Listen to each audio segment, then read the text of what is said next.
get started. If everyone would please rise for the pledge. I pledge allegiance to the flag of the United States of America and to the republic for which it stands, one nation, under God, indivisible, with liberty and justice for all. Thank you.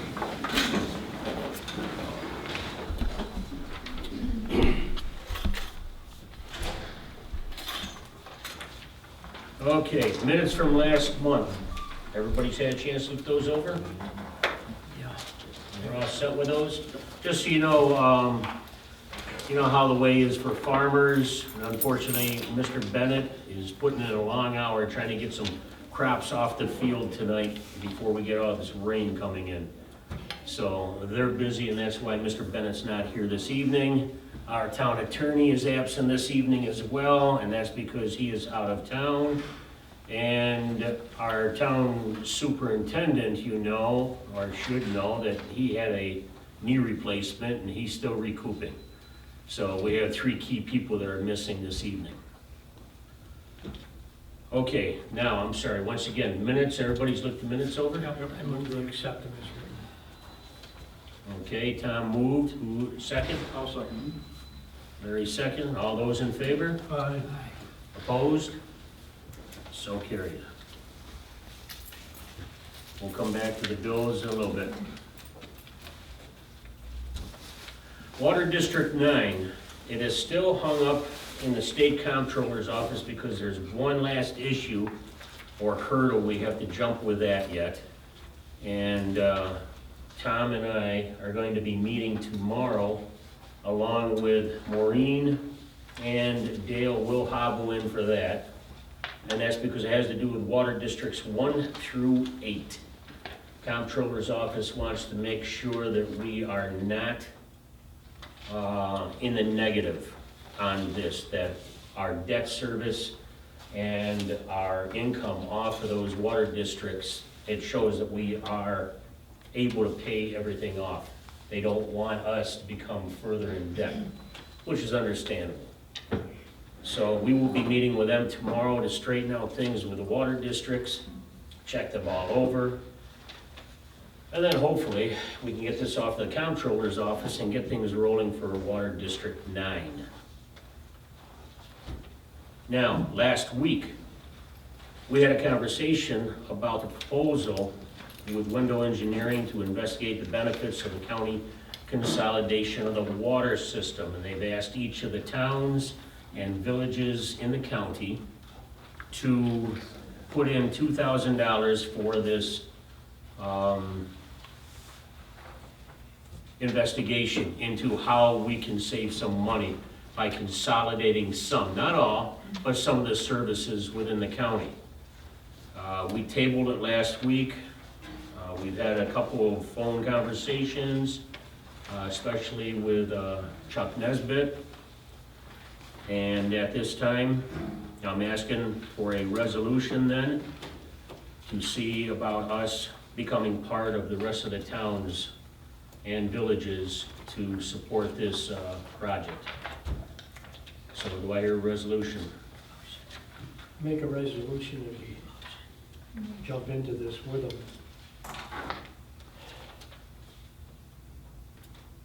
I'm not sure what we're gonna get out of it.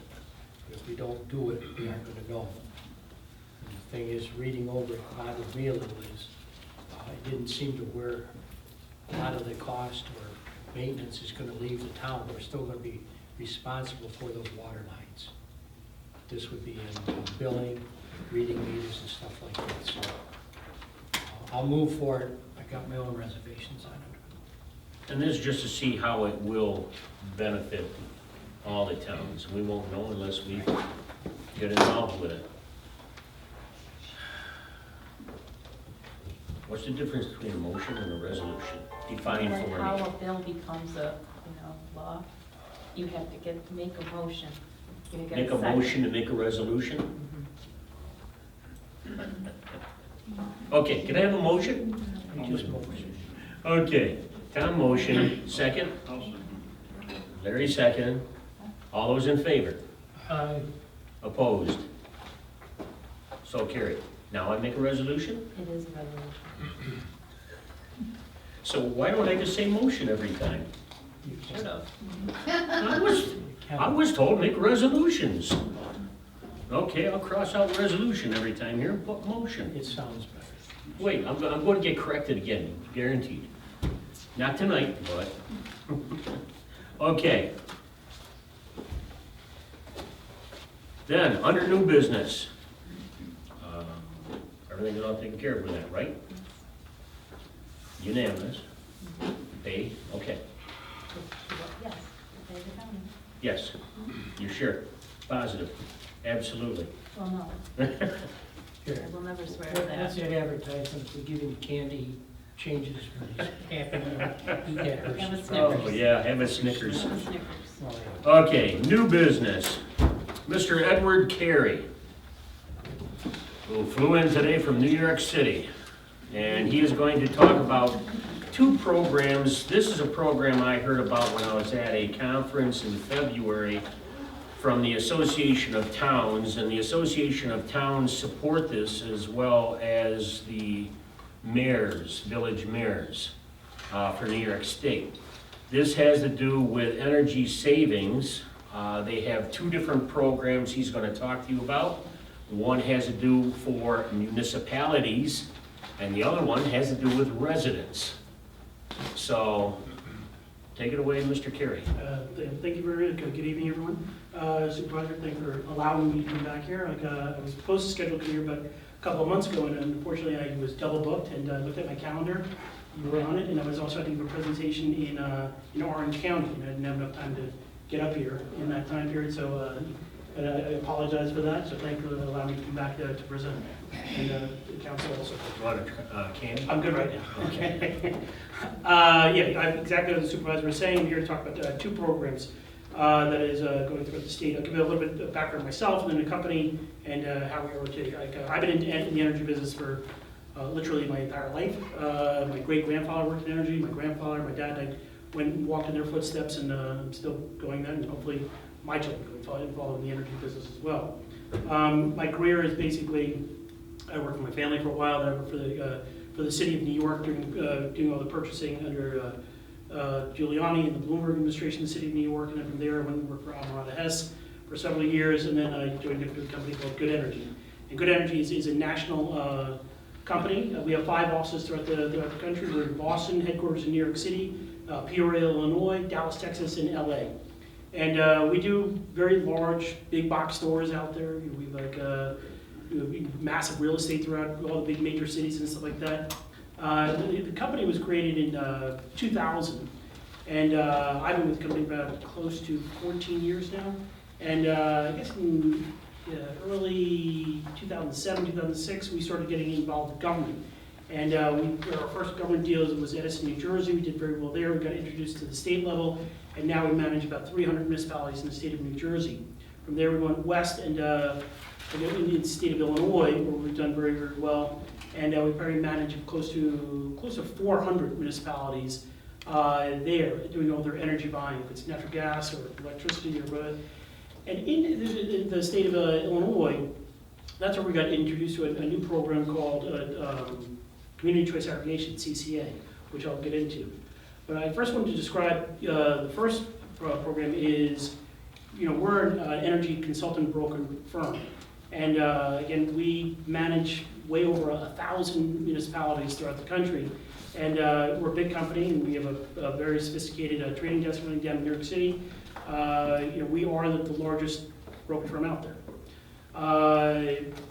That's where we got introduced to NICOM and AOT. They came together and they formed NYMEM, which is the New York Municipal Energy Program, the association. So you are members, the town of Perry is a member of AOT, so you can benefit of this. Buying energy is like Costco. You buy in bulk, you get a discount. What we do is we try to put the town of Perry in with the town of Pittsburgh or Orleans or somewhere in your territory. You get a bulk purchase, you're obviously going to get a discount. That's sort of the game with the municipality. The municipality, we can do a bid in probably a week, 2 weeks' time, and we'll have like 20 bids come in, and you get to choose on who you want to use. Obviously, our job is to go out and find you the most qualified companies out there. There are certain companies, I mean, the ESCO business, everybody's received these phone calls like, hey, I can save you money and I can do that, and you get maybe the $50 Visa card in the mail, and like it's always like the ESCO business in the state of New York. So there's about 200 registered ESCOs. I'm in this business. I probably trust about 50 of them. There's a lot of deceptive business in energy. I mean, people usually distrust pharmaceutical companies, energy companies, and government. And I'm part of one of them. But we try to set you with the best company at obviously the lowest price. And we try to form the most competitive bid in a timely market. Like if you went out and bought energy today, it's sky high. I mean, the hurricane down in the Gulf of Mexico, it's majority of where our fuel comes into this country is from the Gulf of Mexico, and our natural gas comes from there. So the price of power right now is screaming right now. There's also, we're going into mid-October. It's 80 degrees out right now. That's also 80 degrees there in Chicago, Houston, early. So energy is very expensive right now.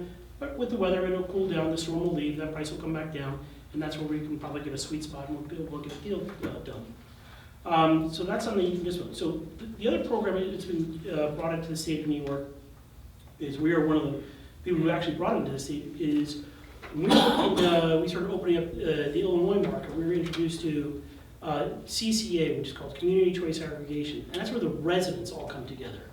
And when we got involved in the state of Illinois, about 15% of the state was doing this. Now, as of today, the state of Illinois, residents there, 97% of the residents in the state of Illinois buy their power. It brought in probably about $200 to $300 million went back into the state, and it really put out a light bulb out there. And Audrey Zillman, who was the head of the Public Service Commission back then, she came to our office and she said, how are you guys doing with this? New York State was very interested in how we explained the whole entire process. It came into the pilot program in Westchester County, and 14 municipalities in Westchester County are now benefiting off of this program. So you have White Plains, New Rochelle, Pleasantville, all the other towns there. Close to about 140,000 people are now benefiting off of this program. Nassau County brought in about $15 to $16 million has now gone into the company. It really worked. So Governor Cuomo at the time, he's like, there's a pilot program. The people who really brought it up to Albany, really did a lot of lobbying, was Dutchess County, who was right above them, was saying this is not fair. We're New York State residents also. We want to benefit off this program. We want to have this. They were like, okay, let's just see how the program works. And then 2 years ago, the statewide order came out, and everyone can now do this.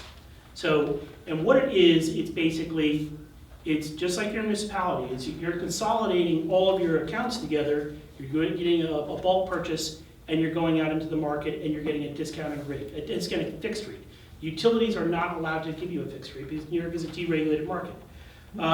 What you're doing in this thing with the residents is you're all collectively coming together and you're going out to bid. Every single, right now the average household is usually between 1,000 and 3,000 square feet. Your buying power is zip. The entire collective, everyone together, you're now looking at about probably 2 to probably 3 million square feet of buying power. We're in talks right now with Brockport, we're in talks with Pittsfield. We would try to put you in that pool with them, and then your buying power is even greater. What the beauty of this type of this program, and why it's being supported by the state so much, is if you go out as an individual and you say, all right, I'm going to go buy my energy from Enesco, and you get 3 bids, whatever, and you sign whatever the terms may be. It's going to be 12, 24, 36 months, whatever you feel comfortable at, and you sign that contract, and in that time period, you don't like that price. Or you sell your home, whatever it is, you break that contract. Well, I guarantee right in that contract, in small print of course, it's going to say, if you break this contract, you violated that contract, guess what? You're now going to pay that penalty. I don't have a contract. There is no contract with me. This is a municipally endorsed program, and we put you into court. If you do not like the price, if you do not want to be part of this, you can exit the program, you can enter the program or exit the program at any time, and we don't have a contract with anyone. So I can't say to you, well, you broke my contract, and now I can enforce that you owe me whatever, 4 more months left on the contract. I don't have a contract, so there's nothing to enforce. And that's why the state is very supportive of this, is you're obviously, you're bringing down rates, and again, there's no contract whatsoever. It's endorsed by the municipality, and then we put you into one of these large municipal pools that we operate, and that's how you benefit from this. People, you always say, I don't know, your knowledge on the ESCO business. I mean, like when you get your bill, there's 3 components to your bill. You have the transportation, the distribution, and the supply portion. I'm only talking about the supply portion. That's probably about 60 to maybe sometimes 70% of whatever your bill may be. The transportation, the distribution, that's run by Nat Grid or NYSEG. They own the poles, they own the pipe in the ground. That's their property. What you own is what's in that line or what's in that pipe. You have control over that, and you should take advantage of it.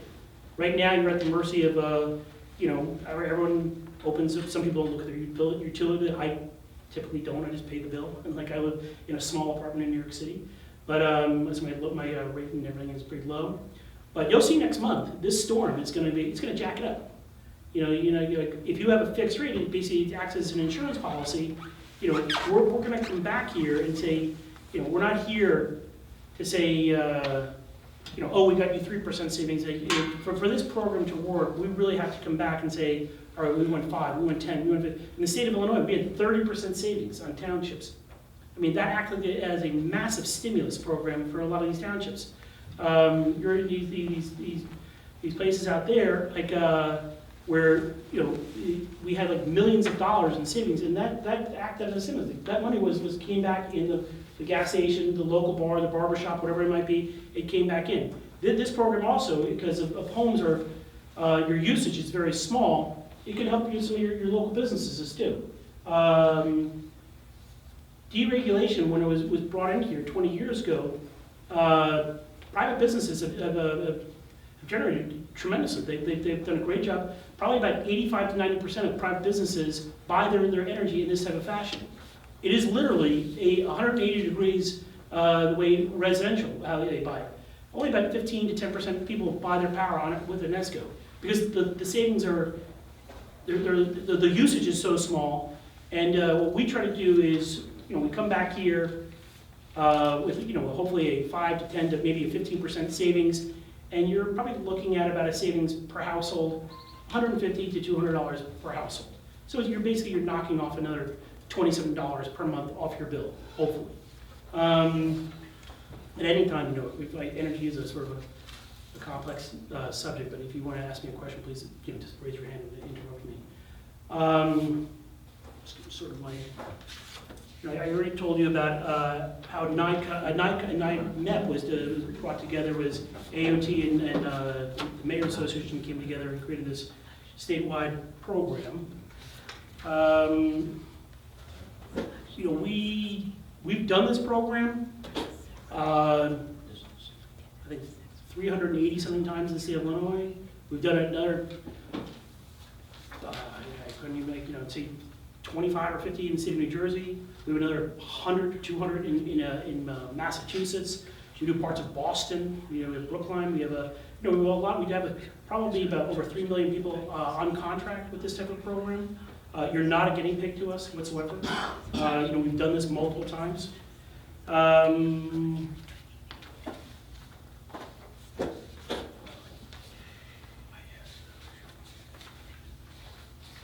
How the process basically works is, again, everything that I'm saying right now is I'm only talking about a proposal. I'm not talking about a contract. I have to go out and get the numbers and come back here and give the proposals to see if it works or not. What we do here is we have to have the council people and the supervisor have to pass a local law. We have to take the local law, so file it with the Secretary of State, then we do the local law. Then we get the permission to look at the load data. We're not looking at anyone's bank account. We're not looking at, we don't even know your address. We're just looking at the load profile of the town, how much kWh is there, and see what pools we can put you in with. And again, at any time, if you do not like this, you just opt out. And how it works basically is, when I was saying with the municipality, I can get this done in about 2 weeks. This program takes about 4 months to get off the ground. It's a slow-moving process. There is a lot paperwork that we have to file with the state, and, but once it's going, you start saving money. And how it works is you pass a local law, then we become the administrator, and then we get the information, and our job is that every single resident here will receive this pamphlet in the mail. The utility will send it, will be a palm card in there.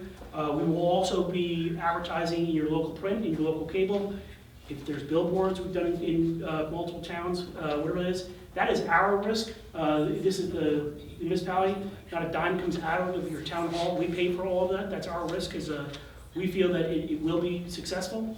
And at any point, if the municipality doesn't like it, they tell us to go home and part as friends. Question. So as an individual resident, you don't, even though the town may sign up for this, you're not locked into this. You're able to get out of No, it. you're right. How the process works is, we advertise everything. This is gonna happen on March 15th, or whatever, April 1st. And say, April 1st, we've now agreed upon a company to do the supply, and this is gonna happen April 1st. You have 30 days to inform myself or my team or our company saying, we don't wanna be a part of this. Like, you're like, okay, you're out. And even if like, so you're now part of the program. And now if you're going to June of that year, if you don't, you can still opt out. I don't have a contract with you. So you can opt in at any point. And people who, I do a council meeting 1 to 2 per week. And people are anti-government or anti-this, and they say like, I don't want to be put in this. And I said, okay. And so they opted out. And then they talk to their neighbors, hey, what are you paying? Everybody. And my buying power is, I'm buying, again, with like 30 to 20 million square feet of buying power. Their buying power is 1,000 square feet of buying power. So I'm gonna win. So ballpark, what would be your kilowatt hour rate? Again, we've got to, hopefully right now, like, we're looking at stuff up here, it's in the 5-cent range. Hopefully, if I get into that, but if I with 40 million square feet of buying power, I'm gonna be somewhere in the small 4s, hopefully, maybe get into the 3s. I don't know yet. Well, okay. I mean, we've gotten this report in the mail, to go renewable, go, be a good citizen in that. Yeah. And I've looked into it, and it would increase my bill, Going substantially. green is, I agree with you. So- I mean, this is, we can tailor that to any way you want. I don't know that the sustainable mission that you're trying to put out here, I mean, we can make that 100% brown power, or we can go make it 100% green power. I mean, we can do it any way you can tailor it. We can do that. We're in a good area with Niagara Falls. I mean, that's one of the pros of living here. Yeah, you have cheap power. And we, we're bringing in, again, going back to, with the municipality, I'll bring in 20 bids for that. On this type of program, I'm only coming in with probably 4 or 5 companies. The loads, as a group, your utility load is literally 50 times larger than a municipal load. And all of you coming together you're 52. So when we do these type of programs, we're looking to, we want to have a base of probably 25,000, 30,000 homes. So we like to put those pools. So we'd like to put you in with Pittsburgh and possibly Rochester or one of those type of big pools to draw down that price. And you're going to have companies that, like Calpine is, I mean, they're larger than National Grid. They're going to bid on it. You're going to have Talon. You're going to have a Constant. The largest energy companies in the country will bid on this. But it will show on what we're paying our supply price per kilowatt, because 3 months ago I was at 2.5 cents when they were. That's a pretty good price. And they didn't, but yet they were trying to sell me one at 7.5%. Yeah, but a lot of that, I mean, again, with you get offered that price, and I would love to know that company, because that's a cat and mouse game. They'll give that price for 3 months. You sign a 36 thing, and when you're in the 4th month, that price is tripled, and you're stuck in the contract. I'm with National Grid. Yeah, well, I understand, but you got a 2% price for National Grid. 2%. Yeah, I mean that's a good price, but you can't hold it. That's the other thing with National Grid. It fluctuates. Yeah, every single month it does. National Grid's a utility; they're not allowed to lock in a price. Right. What I get from it is, I'm total against government control. Yeah. And I'm totally. I'm not part of the Yeah, I'm government. not, I'm totally against government control, and I'm totally against corporate control. And that's how I see it. Yep. And the way you're presenting it to me, this is how I'm perceiving it, that we're helping the city out. We're not helping ourselves out. Because No, you keep dragging in Pittsburgh, Rochester, New York City, Dutchess County. That's all downstate stuff. That's not us. Have you ever thought, or have your company, because I know you work for a big company, corporation, and I know you want to, you had quite a portfolio when you said that. It's quite an interesting portfolio. Your family, and you work for a mega company and all this stuff. Yep. And that's what when you presented that, that's how I take it, as a sales technique. That it's too corporate, like, Yes, you're a corporate here to sell to the government to control our prices. So what's to stop that? I wouldn't Once say- we assign this, we can't control the price. It's always gonna go up. I would totally disagree with that statement. Are you sure? Yes, Because there's nothing in the state of New York that ever goes down. That's my problem. Nothing ever goes, taxes don't go up, prices don't go down, nothing ever goes down. And I can't see it. If you're conglomerate, you control the price of what we pay for. No, when we were a broker consultant, like, was ordering in companies, very large companies, that you would never be able to talk to. Capital Line would not pick up a phone. If you as an individual picked up a phone, they wouldn't pick up that phone. They would only touch it, they would only pick up that phone if it's worth $10 million to them. I They understand. pick that up and they say, all right, now we have an arbitration, now we can do a deal. Like, Okay. Ed Carey, you went out to the state and you found 20-some thousand households that wanted to participate. I can't pick up that phone and say, oh, I got 5,000. They won't take my phone call. Like, so those companies only do very, very, very large deals. So if you drive a car and you drove down the road and you went to an Exxon station and the guy in the booth came out and said, hey, I got $2 gas for you for 2 years, you would sign that in a heartbeat. And then now someone's coming back to you and saying, hey, I got a really cheap price for you for 2 years. What's the difference? Wouldn't you want to have cheap gasoline for your vehicle? Why not have cheap power for your household? It's not, is Exxon part of the government? I wouldn't know, it's a private corporation, so it's listed on the New York Stock Exchange, it's private. Like, it's a public company, but it's not part of the government. We're the same thing. We're coming in here and we're saying, we're bringing you into a very large pool that you would never ever have an opportunity to get into. And we're going down from, all around the state saying, who wants to participate in this? And we've seen this benefit in large areas. Again, in Westchester County, in the state of Illinois, in Massachusetts, like, it works. Now, what about the programs they have, like in Buffalo? There's majority of the new homes we built in other states, they put solar panels on top of the houses. Well, solar They cut is the like, prices in yeah, half. I mean, solar is like, it's an interesting thing. I mean, like, you have to think about New York State is like, especially, I'm in the energy business, so we're getting, we have this deadline, and it's called 50/30. And we buy power on the wholesale. That's the grid. You're going to hear about the grid. And like, the largest grid is called PJM. It's Pennsylvania, Maryland, Jersey, Ohio, Illinois. That's the biggest grid. New York State has its own grid called the NYISO, which is it's NYISO, New York Independent System Grid. That's the wholesale grid. And that's where we're purchasing the power off of. And we're going to, I just lost my train of thought. Right now, like, we have to buy 10 to 15% of our power has to come from a renewable source. Wind, solar, wherever it might be. By 2030, we have to buy 50% of the power has to come from a renewable source. Currently, right now, we're also shutting down Indian Point, a nuclear power plant. That's 20% of generation that's leaving the state. So I don't know how we're going to do this as a state, that we're going to have to, 50% of the power is going to have to come from a renewable source, and we have, we're also going to, giving a massive $1 billion check to Canada to bring power. New York City is a growing state, it's not a shrinking state. So a lot of the power is going to have to be imported from Canada. And then we're going to have to deal with all the green laws that's coming down the pike. But regardless of how green you want to be or anything, is no one's 100% off the grid. We all know that. If you put solar panels off, maybe you can reduce it by 20%. Really, all we're doing in this is you'll still get that green power, that 20%. But if I choose to produce my own energy, Yeah. if I put up a windmill, I put up a solar panel, a windmill, not a wind turbine, a windmill, to produce myself, go to my circuit breaker, shut off my power to the grid. Yep. I'm living by myself. How many people do that actually? It's more and more popular, you know. I understand, I It's travel around the increasing. state. It's like- It's more and more popular now, because, but the way I see it, and I understand what you're trying to say, I understand it fully, okay? 'Cause I got my own opinion, okay? But, and the way I look at it is, we're helping the masses, and that's my problem. Everything is helping them.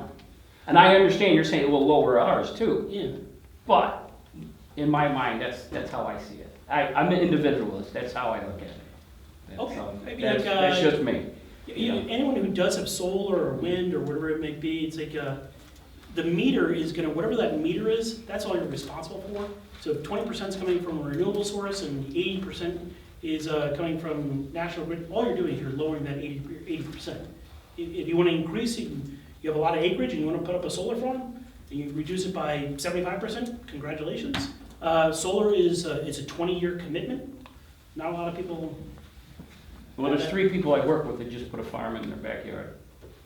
And I'm just, Yeah. I'm not being smart. There's 3 people I work with and they just put in a sizable one and they're completely subsistence. And they're right in Alexander and Abbott. And they're 100% off the grid.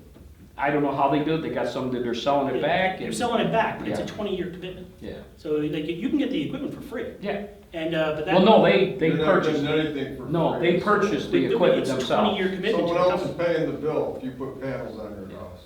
Again, it's Yeah, a, yeah, okay. if you sell the property, that company can put a lien on your property. Not if you put up your own system for $17,000. These guys got their own systems and they put it up, so. If they have access to solar panels coming in from China, you know, I don't know too many people who have that access, but. Okay. What, you had a question? No, I just wanted to, those solar panels are a big joke too, because someone else is paying your electric bill. I would agree with you. The federal taxpayers are paying your electric bill.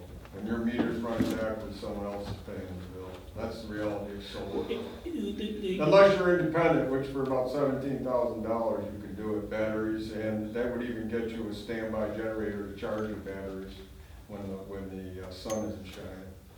Yeah, what do you do on a snowy day? You know, what do you do on a cloudy You have day? batteries, and you have a standby Batteries, generator. that technology is moving like a snail right now. Tons of it out west.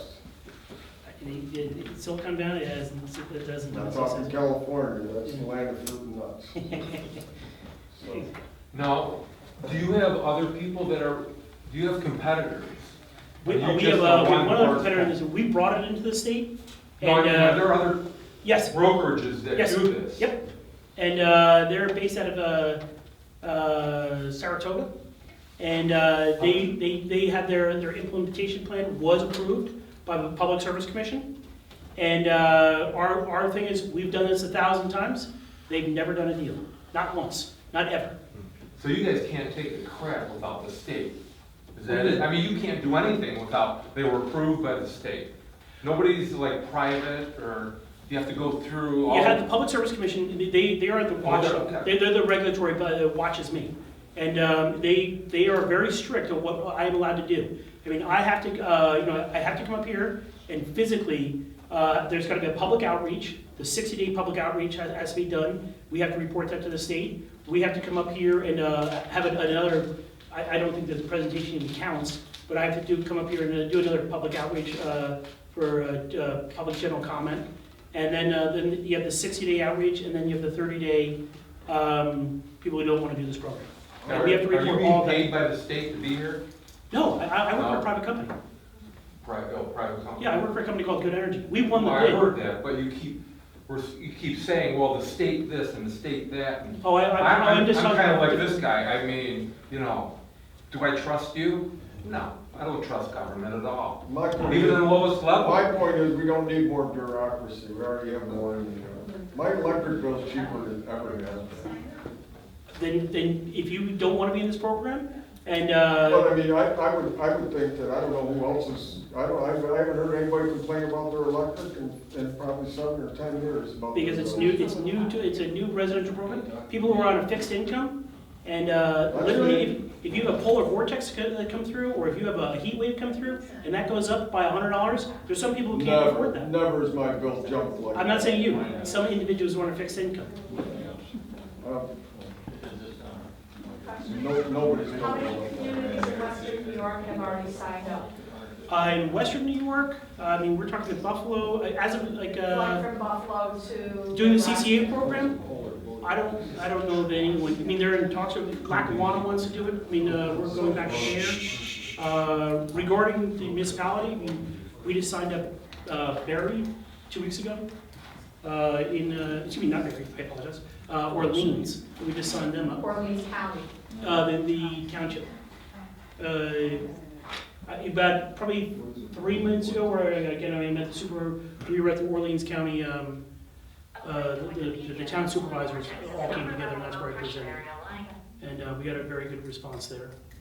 So then you have presentations to other communities and. Oh, yeah, I mean, like, our job is again, you know, obviously to get the municipality, have an energy budget. I mean, whatever business you might be in, energy regardless is always being a cost. If you don't have a contract with your energy, and, you know, you can blow out, some townships have wastewater treatment plants, they have jails, they have, a community college, where if the energy goes through the roof, there goes their budget. You know, they're gonna have difficulty buying salt that year. You know, like, so, you know, we encourage a municipality, currently you're on a contract, which I applaud you on doing that. You're responsible community, and you're on contract, that's about to expire. And I plan on putting that out to bid and coming back with a lower price, you know, match or be lower, but at least you have a contract that is an insurance policy for the municipality, which is currently, which you have. Going forward, you should still have that. You know, then I would like to talk to you about your residential program. And again, if you don't like this, I don't have a contract, so you don't have to do this. We're not forcing anyone to do this. We encourage it just because you're gonna get a lower price.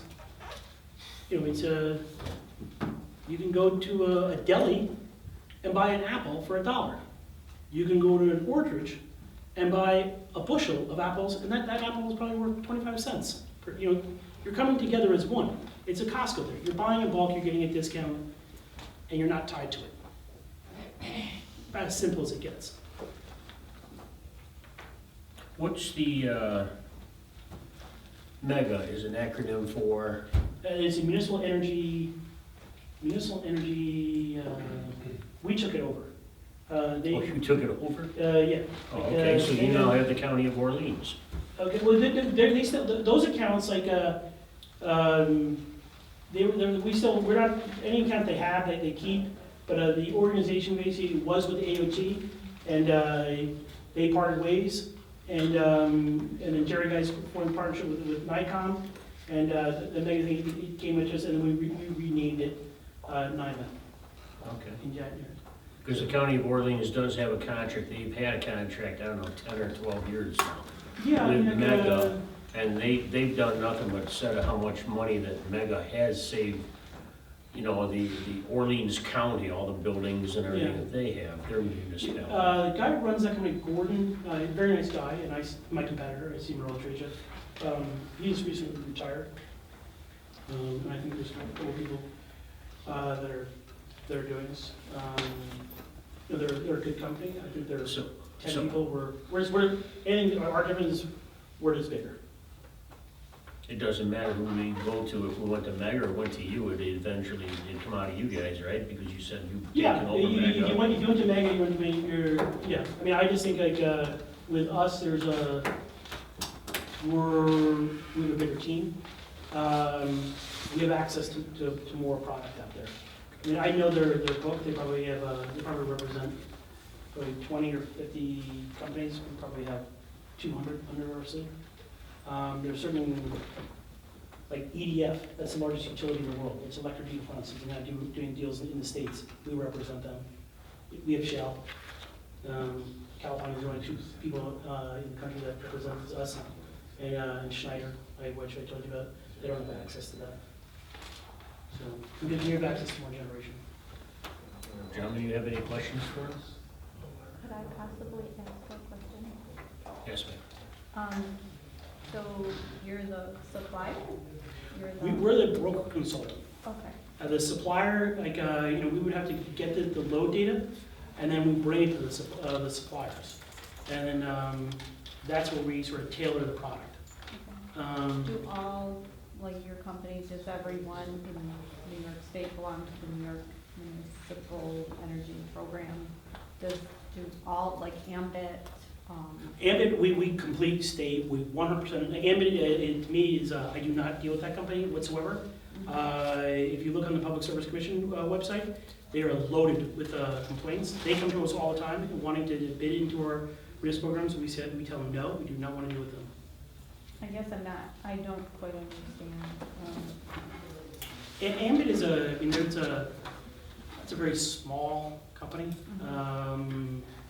But they're not the supplier, They're a supplier. They have access to, they're a stakeholder like we are to, when I was saying the wholesale market, which is the NYSA, which is the New York Independent System. They have access to that, and they go out and they can go out and buy a strip of power for you. But they come back with these wacky sales things that we don't. So not all suppliers belong to the New York Municipal Energy Program? I'm looking at NYMEC that. is a part of what your members is part of AOT, which is the New York Association of Towns. That's an association. All the supervisors all come together and they collect. How'd you buy fire trucks? How'd you buy medical equipment? And it's an association throughout the state. And the head of that is Jerry Geis. And then the mayors have their own, and that's called NICOM, the New York Conference of Mayors. And there is, I believe there is 560-something mayors in the state of New York, and I believe there is 970 town supervisors in the state of New York. And then the third big buying association group in the state of New York is they call it NISAC, which is the New York State Association of Counties. And there's 61 counties. 61 county executives that have all come together and their staff. And that's how the state really buys. They really buy through associations.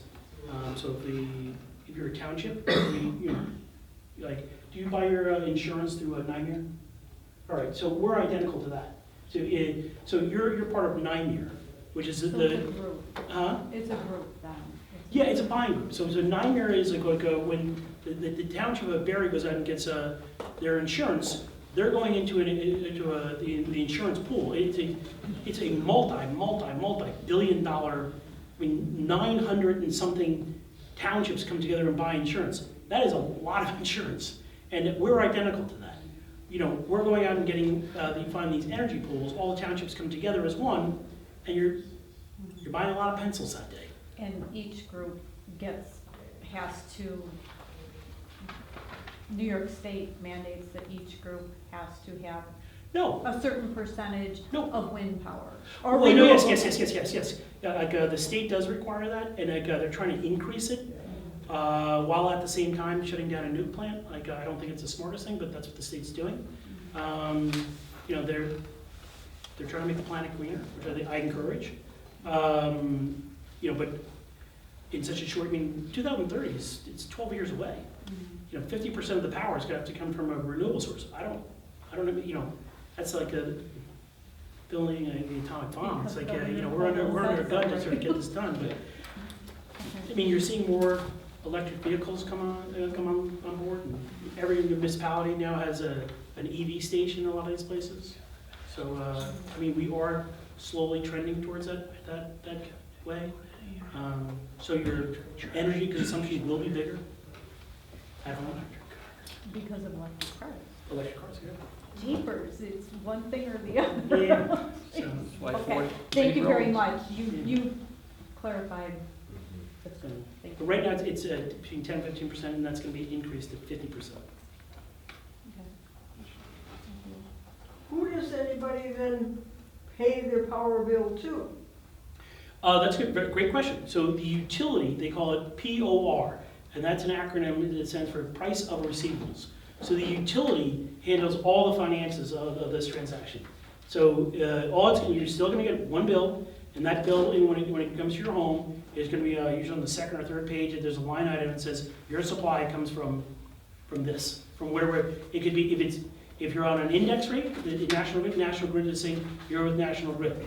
If you'll still get the National Grid bill and say your now supply comes from Constellation or Calpine, and it'll be a line item on your bill. But the utility handles all the money. So if the current bill paid to National Grid would still be paid to National Grid? Correct. Yeah, I mean, National Grid is like, they make 100% of their profit on the transportation and the distribution of the power. They do not make a cent on the supply. National Grid encourages this, because when National Grid, when you buy power, there's real-time power, it's called live power, and then there's called the day-ahead scheduled power, and that's 99% of the time when we buy power, it's a scheduled rate. We know, like, so we know like how much power is coming down the pipe. There's a heat wave coming through, we know power is gonna go up, so we have to buy a little extra more. So if we do these block purchases, if you go into these groups, it helps out National Grid. They know exactly what's coming down more. That's why they love companies that are on these big contracts, that they know exactly what's going to be coming down on how to schedule the next day power.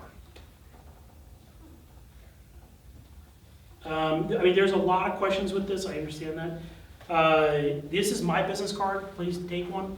I would really, really encourage you on like on our webpage. There's FAQs there. There's about 50 to 60 questions that I've been asked around the state. You know, please read that. If you have any questions whatsoever, do not hesitate whatsoever. Please call me. The deadline for them to sign or change over to a different supplier is when?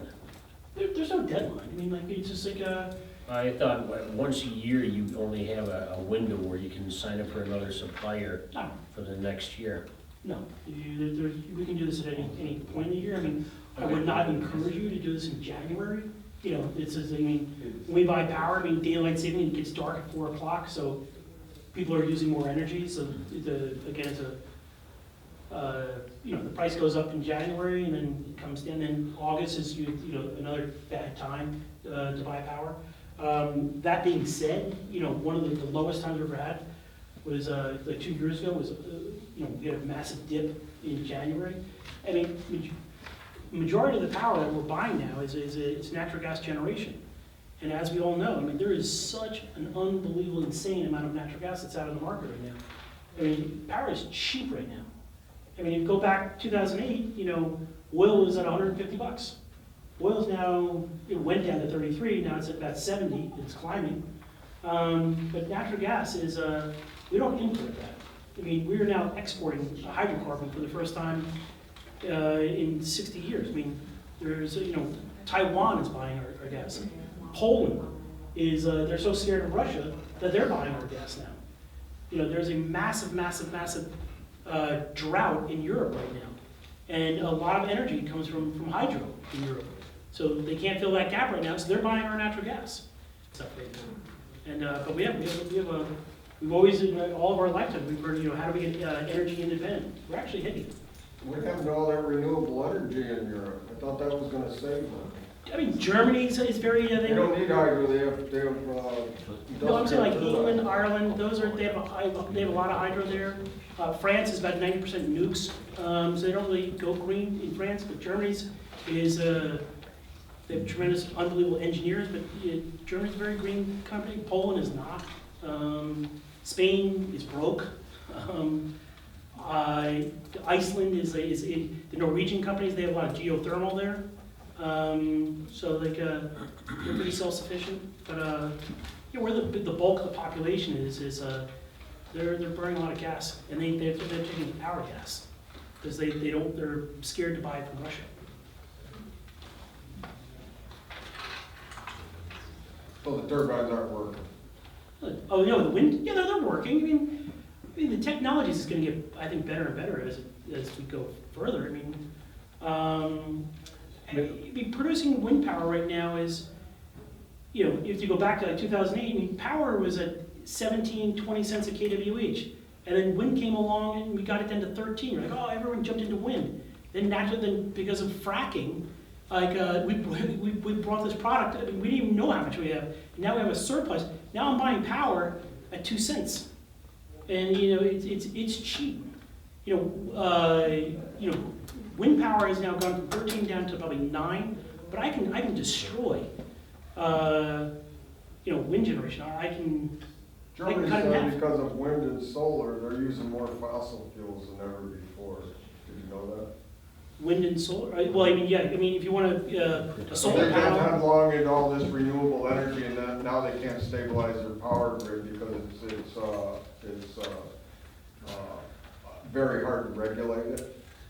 I mean, yeah, I mean, solar. There's no is- odds, fact. Okay, I think we're getting off track here right You can give now. me a call, we can have Yeah. this conversation tomorrow.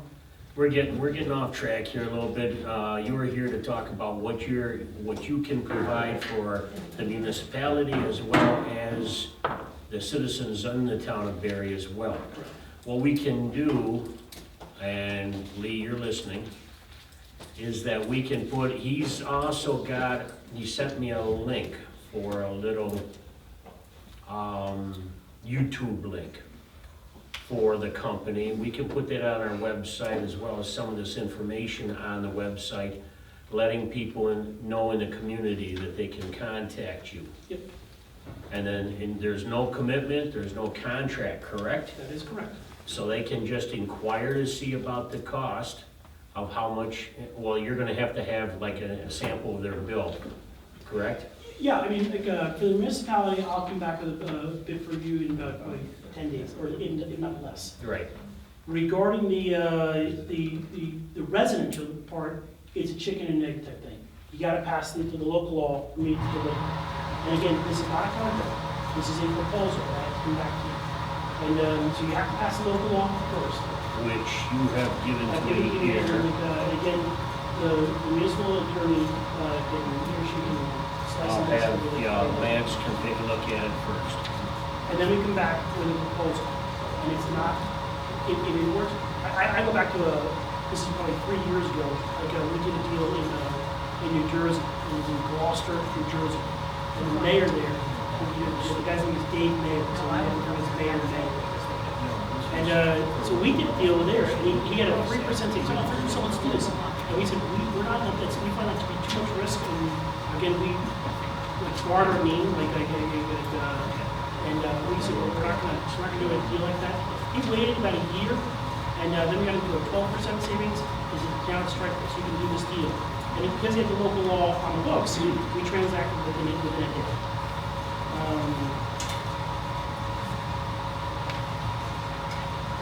But we, the people, can't just sign up with you unless the town of Barry passes it? You can do this on your own. Oh, I mean, again, I don't know, you can do this on your own. okay. So, I mean, like, if the town says, no, we don't need you, Yeah. I could call you now. Your buying power is not that great. I mean, I see. yeah. And, but again, it's like, people who are on contract, I don't know who are anywhere from the contract. We won't receive your information. The utility does not, we're not in the business of breaking contracts. So if you're on a contract with Eversource, I won't know who you are. I will know that somebody moves in or sell their house, I will find out about that. But again, we don't have a contract, so there's no contract. And what we find in our studies is that over time, there's about 5% to 7% of leave the program. That's what we capture 90%. Okay. Thank you very much, sir. All right, thank you very much. Thank you. Does anybody want a copy of the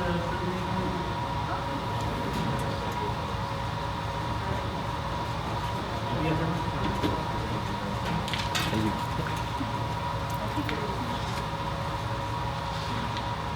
Okay, next on here under new business is Mr. Ferone, Mr. Babcock, and Mr. Driso.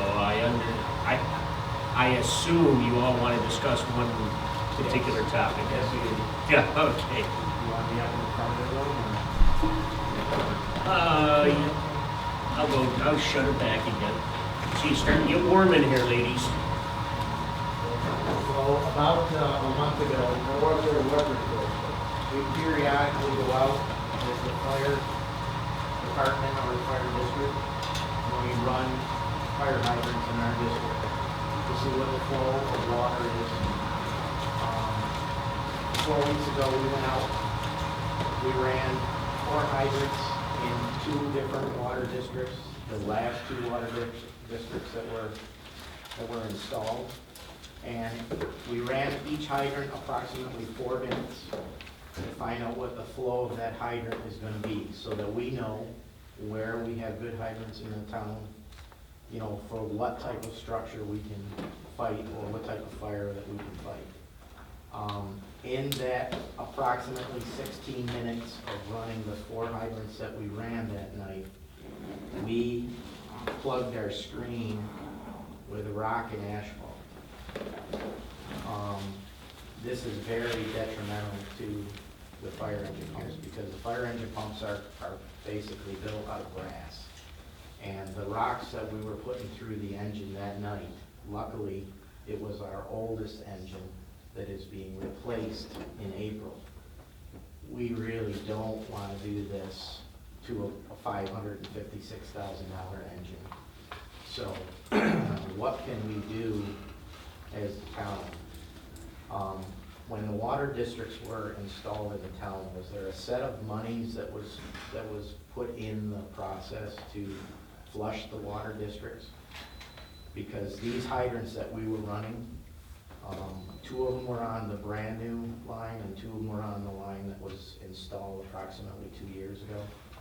And in all cases, none of these hydrants have been opened at all. We actually had to break the paint on the steamer caps to open them. So our issue is, we don't want to do any damage to our engines, because that's going to ultimately cost the town money. And to replace or repair one of these pumps, you could be talking in the neighborhood of between $80,000 and $100,000. And we definitely do not want to go across that. So the other downfall is, it may not even be our truck that might be on that hydrant. So if periodically for a structure fire, we call in mutual aid. When we call that mutual aid into the town, we are responsible for that truck from the time it leaves their fire hall to the time it's released. So if it's on a hydrant and it destroys a pump because of this, I mean, this is asphalt, rock. This stuff is not good. So that's just what we pulled out of the truck in 16 minutes. What happens if we pull on that hydrant for 2 hours? So what districts was it in? It would be in the last 2 districts that were installed, so. The 8 then, right? That'd be District 7 and District 8. So the 2 hydrants were, or the 2 hydrants in the newest district would have been the first one on Eagle Harbor Road for 31A, and the one at Cams Road at Pine Hill. And the next 2 hydrants would have been on Miller's Road. Miller Road's on the new one. And it would have been on Gillette Road, the first hydrant off of Eagle Harbor Road. Mark, I think what you're getting at is, when these were installed and put in, and after they were put together, there should have been a time for all that to be flushed out. Yes. That's what I'm wondering, has the town, Has it does ever the done? town set a set amount of money in play to flush the hydrants after they've been Well, installed? I know that they're routinely flushed. They were Couldn't flushed tell when you they were put in. exactly when. I don't Okay. think How ours do in you front of our house has ever been Ours open. is never The, been. the agreement that we had when I sat in on the meetings when they were finishing up with Water District 8, the contractor had assured everyone that they had opened all the fire hydrants and had flushed them. It concerns me because, and I wrote it down here, is that you said you had to break the paint. Yes, we actually had. If they had opened it, the paint should have been already broken. We actually had to have a fireman stand on the hydrant wrench, and we had to beat the hydrant steamer cap with a dead blow hammer, a plastic dead blow hammer, to get it to break loose. Okay? So, And then what that tells me is that, number one, they said they did it, which they did not do. I did, when I had heard about this, I called our town engineer, Paul Chatfield, had a discussion with him about this. And he had assured me that, once again, that every hydrant, one at a time, starting at the one end, the connected end, unless it's in a loop, and you open up each one so that you have, if you open up 3 of them, the pressure drops so much that stuff like this is still gonna lay in there. Yes. So if you open up one, you have a tremendous amount, and it should flush most of this debris. He said that you can't always get all the debris out of them from construction, but the majority of it should be flushed out. He also said they should have been doing, they said that they did each fire hydrant one at a time. It sounds like what we need to do, like with Water District 9 here, we're trying to get going, we're gonna have to make sure, maybe we ask Dale to physically, visually inspect every hydrant before we sign off at the end. But if I'm not mistaken, I think under our ISO agreement, for the water districts, for the municipalities in the town, for the fire service, aren't every one of the hydrants supposed to be operated once a year? You're supposed to be flushed by the ISO once a year. Every single one? Every single one. Because a year. that is how we continually And recorded. have Okay. our ISO rating stay The old where Dale it did is. it. I remember him doing that, opening them up. I don't know about the new Dale. I know they didn't flush all of them on my road, Sean. Okay. We're not trying Well, to they're not- create a situation, we're trying to save the taxpayers. Yeah. Because the next engine that gets connected to one of these hydrants, after April is going to be, it's gonna be a costly repair that, Well, the thing of it is, if we aren't made aware of it, yes, we don't know anything. right. We appreciate We need this. you to. Well, that's the reason why we're bringing it to the board now. I don't know Sean, anything about your fire trucks. I can tell you Don't you have how screens on those? That's what caught that. Okay. And the So if pro- they and the caught pro- that, they wouldn't wreck that pump then? But there's No, still but rocks go through we them had screens. we had so many rocks Yeah. going up. Smaller rocks go through them Oh. screens. See, when we run the truck to test the hydrant, we're running it out of the deck gun on the top, which is going to flow the maximum amount of water. We use what they call a pitot gauge to actually do the flow test on that hydrant. So we set the truck up so that we do not pull it into a vacuum. We're running with a residual of 20 pounds. That means that we're not drawing as hard as we possibly can on the hydrant. And we flow the water out the top of the deck gun with the pedometer in the middle of it. When we pulled the pedometer in the middle of it, you could hear the stones coming through the pump, up the nozzle, and across the pitot gauge. So that made us only, when we started to hear that stuff, we stopped. We got the measurements that we needed to know, but I would be really scared to put a pumper on that and have to actually run water for 2 or 3 hours for a scene. So those are Under still your, pretty good sized stones that you hear going through it. You can look and see in the bag and see what the smallest stones are. They're gonna be smaller than that. Depends on how the stone hits the screen. The openings in the screen are approximately, I believe, they're like a quarter by maybe 3/4. All right. So if a stone gets sideways and it goes through there, it's, you can't restrict the flow of water going into that pump. You're talking 1,500, 2,000 gallon a minute pumps. Our hydrant system in the town is not going to give us that kind of water. So, but fire pumps are not designed around every individual municipal water district. It's designed to flow a specific amount of water. Our issue is, every year we have to have our pump, do a pump test to get, to prove for our ISO rating that we can flow a specific amount of water.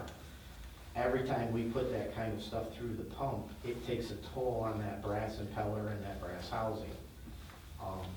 And as it destroys the inside of the pump, at some point you either have to replace the pump or rebuild the pump. But the cost is just staggering, so we're trying not to get there. what is the amount of flush time, period? That's, I didn't know if there's something there in writing, like in your ISO manual. Before we tie into a hydrant, we always flush the hydrant first to verify that we have one water and the water's clear. But the thing is once you tie a pumper onto that and you pull that down to 0 pressure on that line, you're dragging everything from wherever it's coming from, and you don't know. Okay. So, I don't know what to tell you on that. Okay. We will look into this. Okay. Definitely, and we will address it too. Thank you. No, thank you. We appreciate this.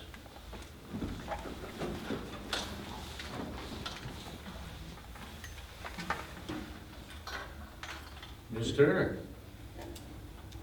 wish to talk to us?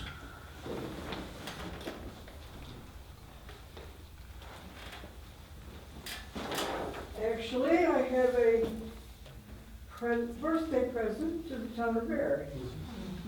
Oh, I think I We'll come around again. Okay, I think I mentioned to you last year that I was thinking about it and done finally.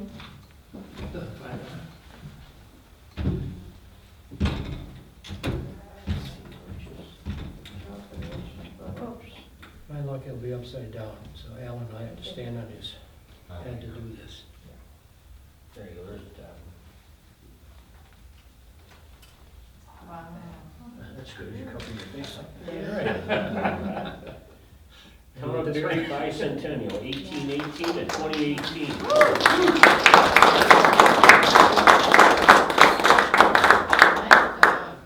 What do we got right there? Oh. But it's equal opportunity, Mary's on the other side, so it's great. Nice job, nice job. Very nice. Thank you. So hopefully you have a place to hang it. We will find one. We will make a place for that. Beautiful. That is very, very nice. Wow, nice job. Uh, Oh, even the Please be careful with the middle. You want to fold it the other way? Tom, how about if we lay it on the table for two? Sounds good to me. Hang it over the railing so we can look at it for a while. Come look after. That's beautiful, nice job. Wait a second. That's a lot of work. I like all the stitching. You got really fancy with the stitching all through here. There, you got a lot of photos from all over the community in here. Very, very nice. Thank you. Thank you very much.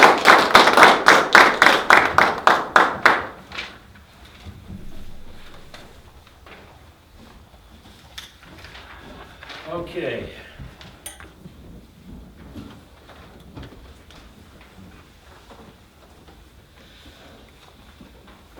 Here's something else, yeah, that should have been under old business once again. I would like to see a resolution for the LED lights. Remember, we talked about this last month, about the street lights, where we make an initial payment of about approximately $2,500, I forgot to write the numbers down, to start the conversion. All the street lights then would be converted over to LED for a cost savings there as well. And then after the rebates, the total cost for having all the lights changed over would be $1,600 to the town for doing it. As I said, we talked about it last week, but we did not make a motion for us to go ahead and proceed with this on the contract. Larry makes the motion. Anybody for a second? I'll second Lynn with a second. All those in favor? it. Opposed? So carried then.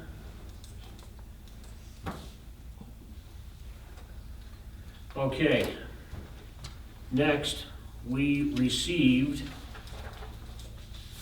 a letter of resignation from the Honorable Richard A. DiCarlo Jr., who has been our town justice for a number of years. He has moved out of town, and as a result, he's had to resign his position. So his letter, which has to be addressed to the town clerk, Dear Maureen Beach, it is with a heavy heart that I must resign the position as town justice of the town of Barry because I will no longer be a resident of the town of Barry. This resignation will take effect October 1st, 2018. I would be happy to meet with you at your convenience to discuss the transition of my duties to my successor. Richard A. DiCarlo Jr., Town of Barry, Town Justice. So, may I have a motion to accept? I move we accept Richard's resignation with regret. Second? I'll second. Larry, second. All in favor? Opposed? I oppose, I don't want him to leave. Okay, unanimous. Now, in taking his place, because we have to have an interim justice until January, the Honorable Thomas DeFonte will be our interim judge. The Honorable DeFonte is a judge for the town of Clarendon and was appointed by New York State Superior Court Judge, the Honorable Paula Ferroletto. She made the appointment for him to take over in DiCarlo's place here for October, November, and December. So that's who we're gonna have. He knows, because we've had some reciprocity on stuff between his courtroom and our courtroom when there's been incidents where they needed arraignments and so on. So he knows. Miss Beach knows him. She's worked with him a couple of times. So we move on. The next what I need is we're going to have to advertise for a Berry resident to apply for the position of town justice. Now, there has to be training. They have to go away for a solid week of training. You can't just sit on the bench and say, okay, I'm the judge. So there is training that is involved. They go away for the week. They will fulfill the late year of 2019 that Mr. DiCarlo would have been here, the Honorable DiCarlo. If they wish to continue, then they will have to run for election next year and then get elected to the position. So this would only be a one-year position that they would be filling. But we're gonna have to move on this to identify somebody to take the position so they can get into the training so that they can step into the job in January. So what I need is a motion for us to advertise for a Berry resident to apply for the position of town justice for the town of Berry. What are the qualifications? Really, there isn't any. I don't know how many you remember. I ran against Mr. DiCarlo many years ago there for town justice, and I looked, and there is no qualification, there's no specific qualifications to be town justice. Other than being a town Berry or Berry Yeah, other than resident. being a resident of the town. That's it. And that'll be advertised along with the job then, and just, I wondered if we post the job, where's it gonna go? Is it just gonna go on the hub? Is it gonna go in the penny saver? Is it gonna be? Well, our official paper is the Batavia Daily Messenger. Daily News, I'm sorry. Batavia Daily News. Will That's, we put a posting out there in the bulletin? yeah, it will be out here as well. Okay. It'll be on our website as well. And how long will it be posted? 10 days, right? We'll post it, we'll put a posting out there giving it 10 days. Because like I said, we gotta move fast on this so they can get what is it, the COA? I think the training is available in December. In December, but we have to get them, the name put into, Well, the state controller's office and the justice court fund. is okay, what- Justice Court. So we have to get their names in there and get a lot of preliminary paperwork taken care of so they can go into the training in December. And here we are almost halfway through this month right now, so we've got to act fast on it. Where's the training? Where is the training within it? Where do you go? for the- Albany, you have to go to Albany for a week. Albany. Does the town pay for the person to go? You have to. Okay? Yes? I don't know, that's why I'm looking, because she handles that, she's also the court clerk, so she knows all that. I didn't get elected to the position, so I don't know. I'll make that motion. Okay, the next motion, I'll second. Larry seconds, all in favor? Aye. Aye. I want to clarify too, that that's from January to December, but in November, it's an open position for justice, anybody can run for it. It's not a matter that the person that gets appointed is automatically in, anybody can go in next November and run for the justice of the town. That's in 2019. Does the board have anybody in mind right now? No? There's been some names floated around, but, you know, once again, they have to apply. Okay. So passed then. You got that, right? Okay. Next, once again, we've been doing a lot of chit chat back and forth on the phones on the budget. And I got a hold of Shelby and had some numbers changed. So as of, well, maybe 5 hours ago now, we now have a new tentative budget that each of you have a copy of. I ran it off just before the meeting. Shelby wrote, attached is the preliminary budget showing a tax rate decrease of 1%, which puts us under the tax cap by $9,452. We have to review and let her know if we have any questions on this. So once again, this is just a tentative budget. This is not the one for next year as of yet. So what I need here is a motion to adopt the tentative town budget so that we can proceed in adopting a budget. Okay, I move that we accept this tentative budget. I'll second it. All in favor? Aye. Opposed? So carried. We have been working on this for a couple months and really pleased that we're like 1%. There's a 1% decrease in the budget for this coming year, which is looking good. Now, next we need to make a motion because we have to have a public hearing on the budget. As Maureen was pointing out to me during Mr. Carey's presentation, I was not aware of this. On the agenda I put on here for November 14th at 6:30. Problem is, she showed this to me, and this is from Town Law 108. It says the town board must hold a public hearing on the preliminary budget no later than the Thursday following Election Day. For 2018, this will be November 8th. So we can't do it on the 14th when the state law says we have to do it by the 8th. So we can either pick like Wednesday the 7th, because Election Day is the 6th. No, that's why we had selected the 14th.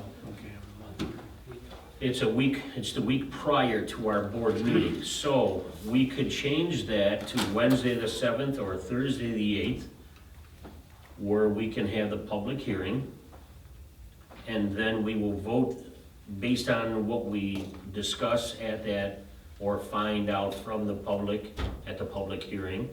We can vote on it, the acceptance at the board meeting the following Wednesday, the 14th. Anybody have a preference on the date for the public hearing? Make it the 7th, so it's on Wednesday. It's election. Sounds good to me. It's Tuesday the 6th. So we do it on Wednesday, the day after. Okay, so we will advertise for a public hearing of the town budget on November 7th, Wednesday, November 7th. Time, gentlemen? Keep it at 6:30?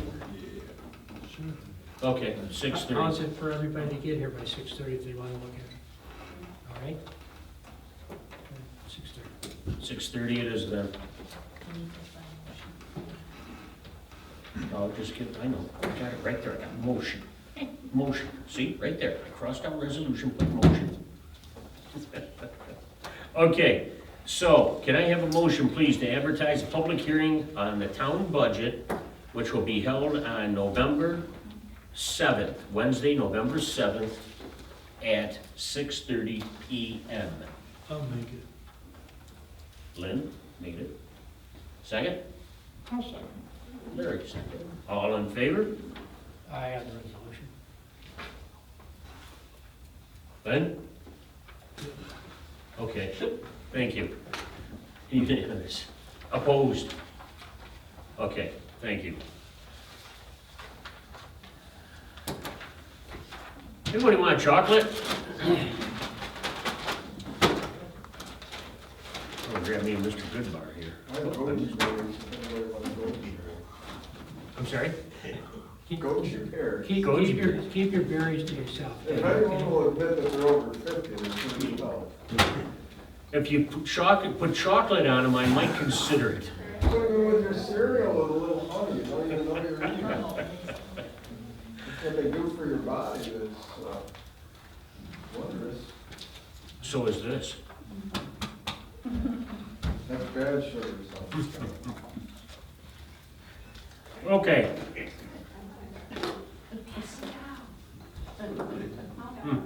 Should put that in my mouth yet. And I have Chinese Akebia fruit out in the truck as well. Right.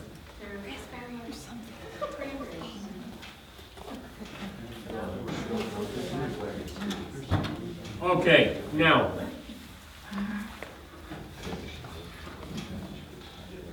We've been talking quite a bit. Tom and I have met with Lance and our team of advisors. And we've started the process for, because everybody's asking, what about the numbers? What about the numbers on when it comes to wind turbines? We don't know. The only way we're gonna find out is if we start doing the research on it. So, we are, presently, Lance is in the process of writing up a host agreement.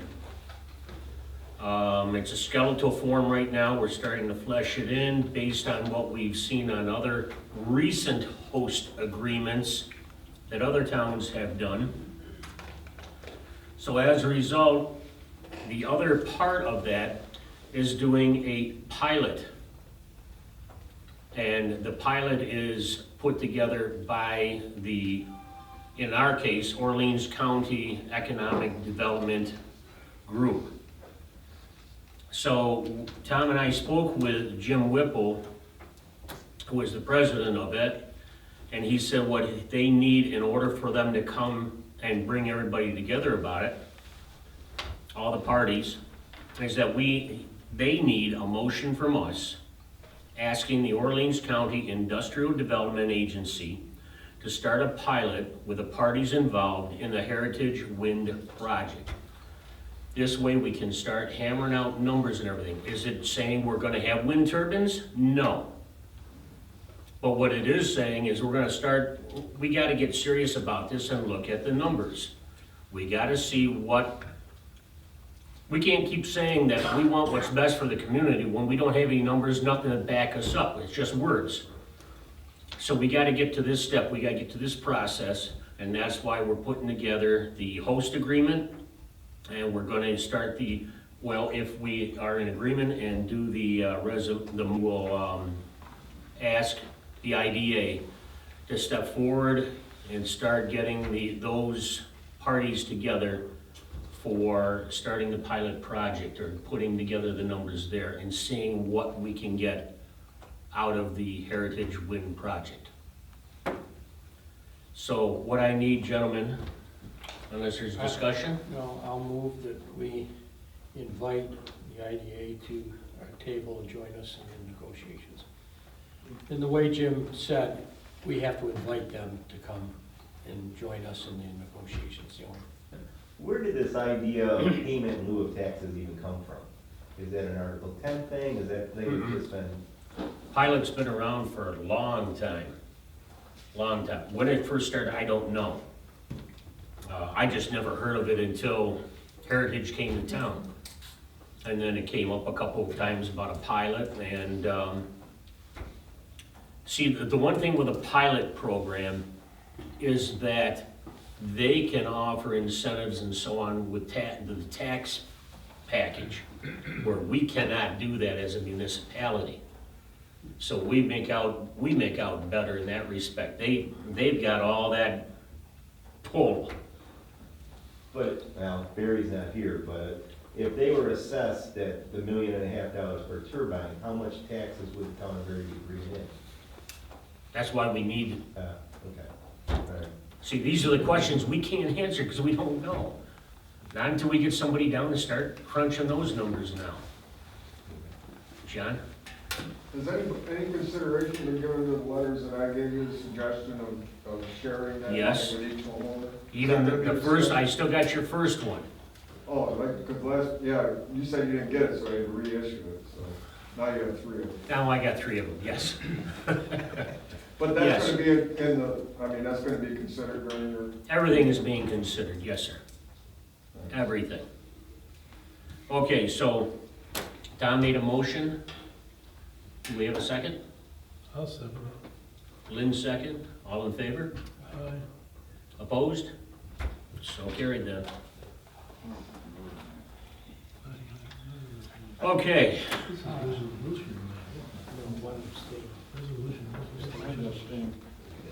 oh, that's right. That's right, forgot about that. Good catch, thank you. So how do you vote? You got 1 abstained, 1 absent, and 3 in favor. Right. So that's, I had to get yours on the record that you said that. Yes.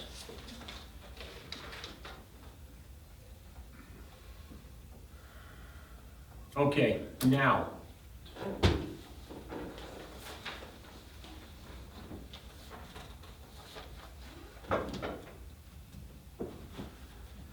In front of you gentlemen, it's been an interesting process here with the planning team in trying to figure out about alternates. And many discussions, and it's been back and forth about the number of alternates and how many and how long and everything else. So, according to Lance, he said it's all right there in the town law in 271, which I've given you copies of. And in there, it says, in the state town law, no, wait a minute, I'm gonna back up just 1 minute. I'll come back to that. Zoning board was very specific. Zoning Board of Appeals is hereby created. Said board shall consist of 5 members appointed by the town board, who shall also designate a chairman. No person who is a member of the town board shall be eligible for membership on such Board of Appeals or the members of the board. One shall hold office for the term of 1 year, 1 for the term of 2. This is when you initially start up. So then what it works out to is, because there are 5 members, each member serves 5 years, but each year, one of those members either leaves or is re-elected, brought back in, whatever the board decides to do. Their successors shall be appointed for the term of 5 years from and after the expiration of the terms of their predecessors in office.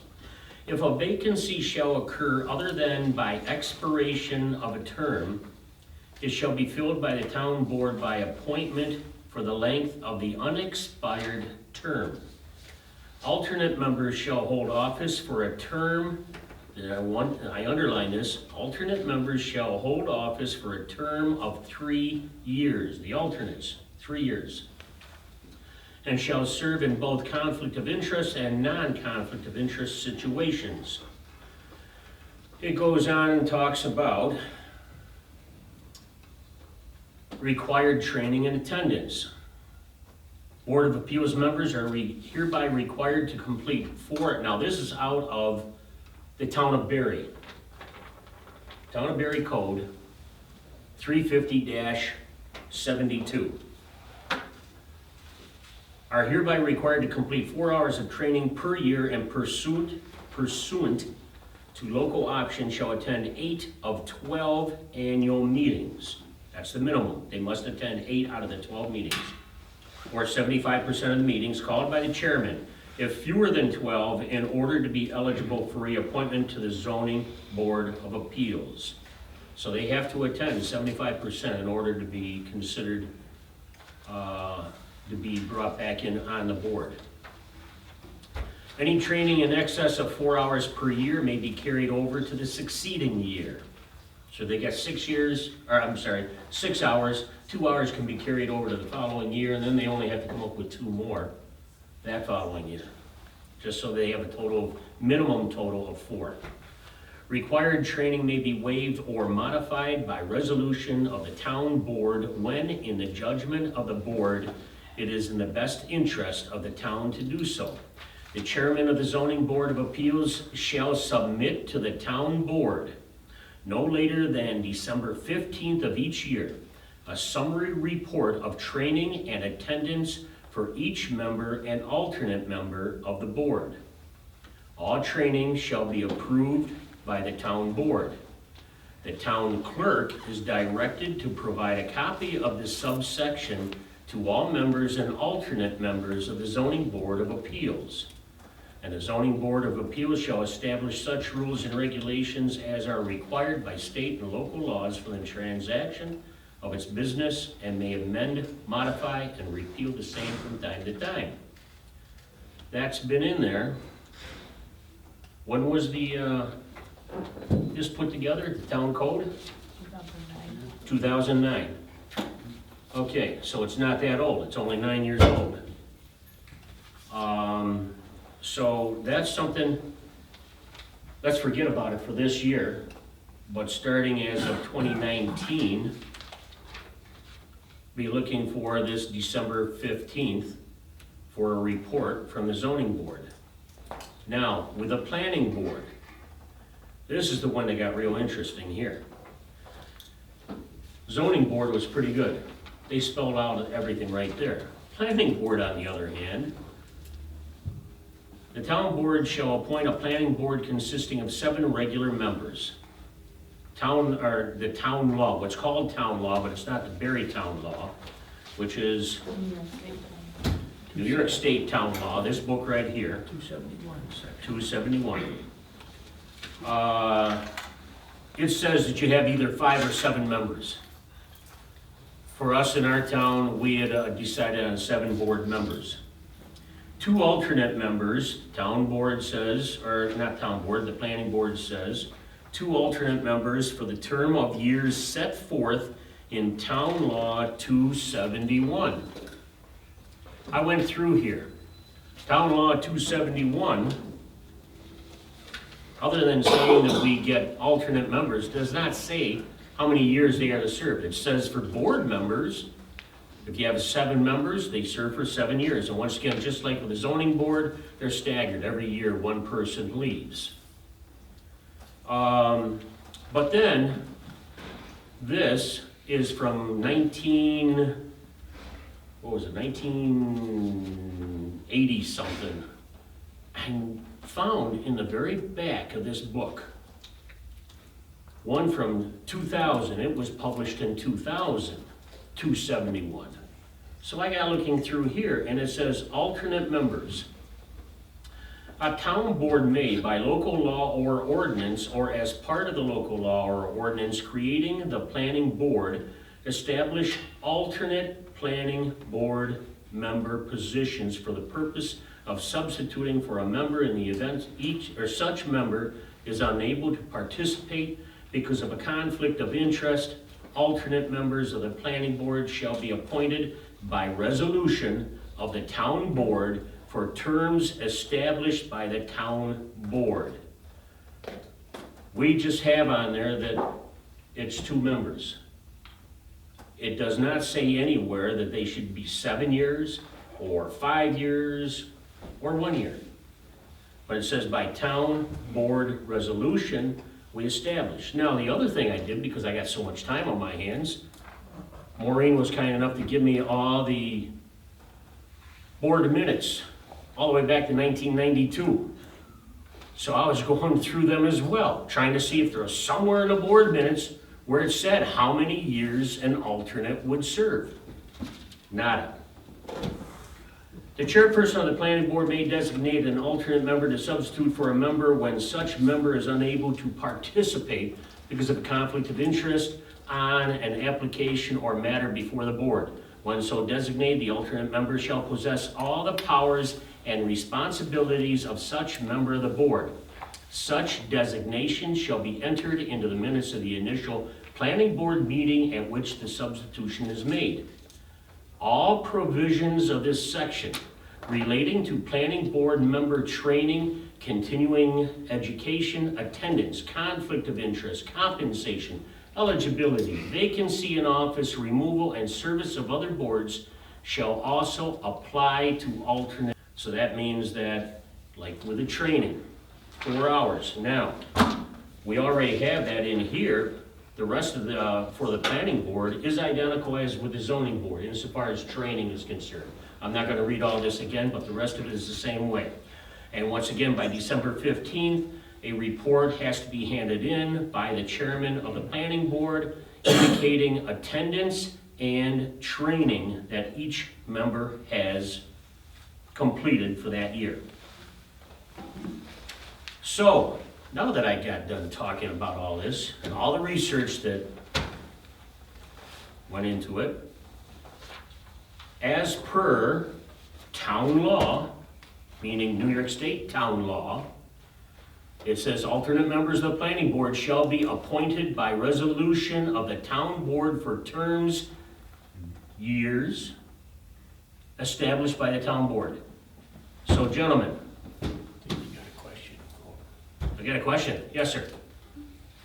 Many years ago, the planning board and zoning board were the same before they split.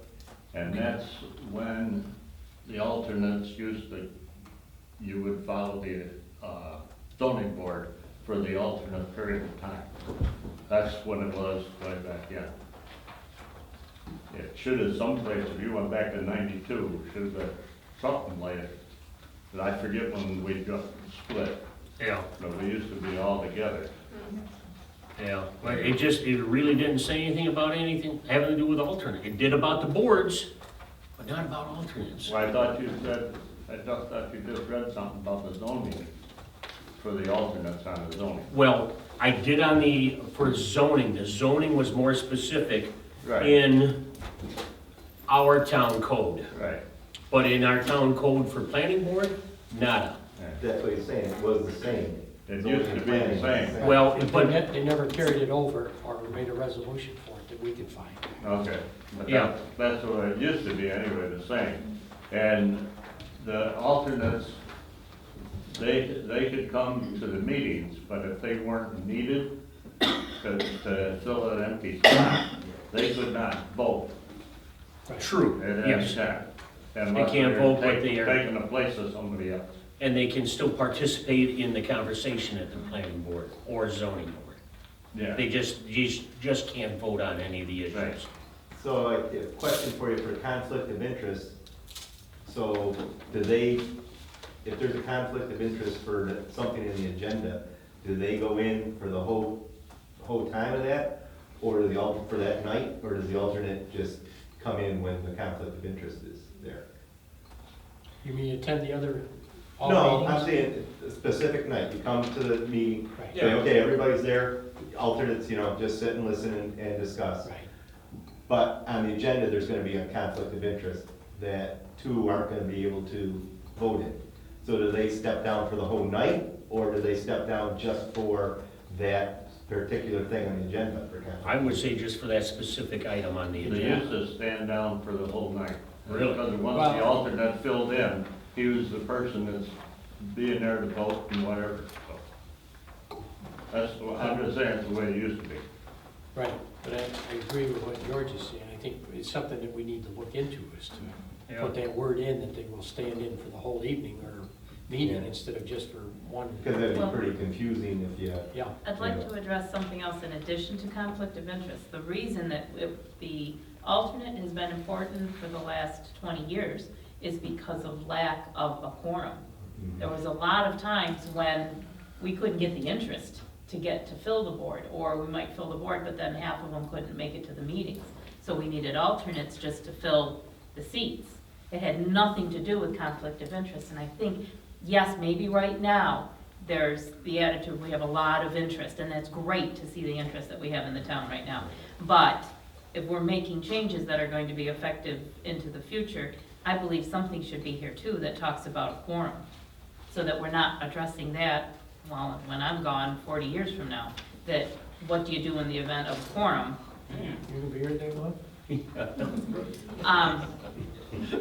Conflict of interest was not the reason that alternates have been important in the last 20 years.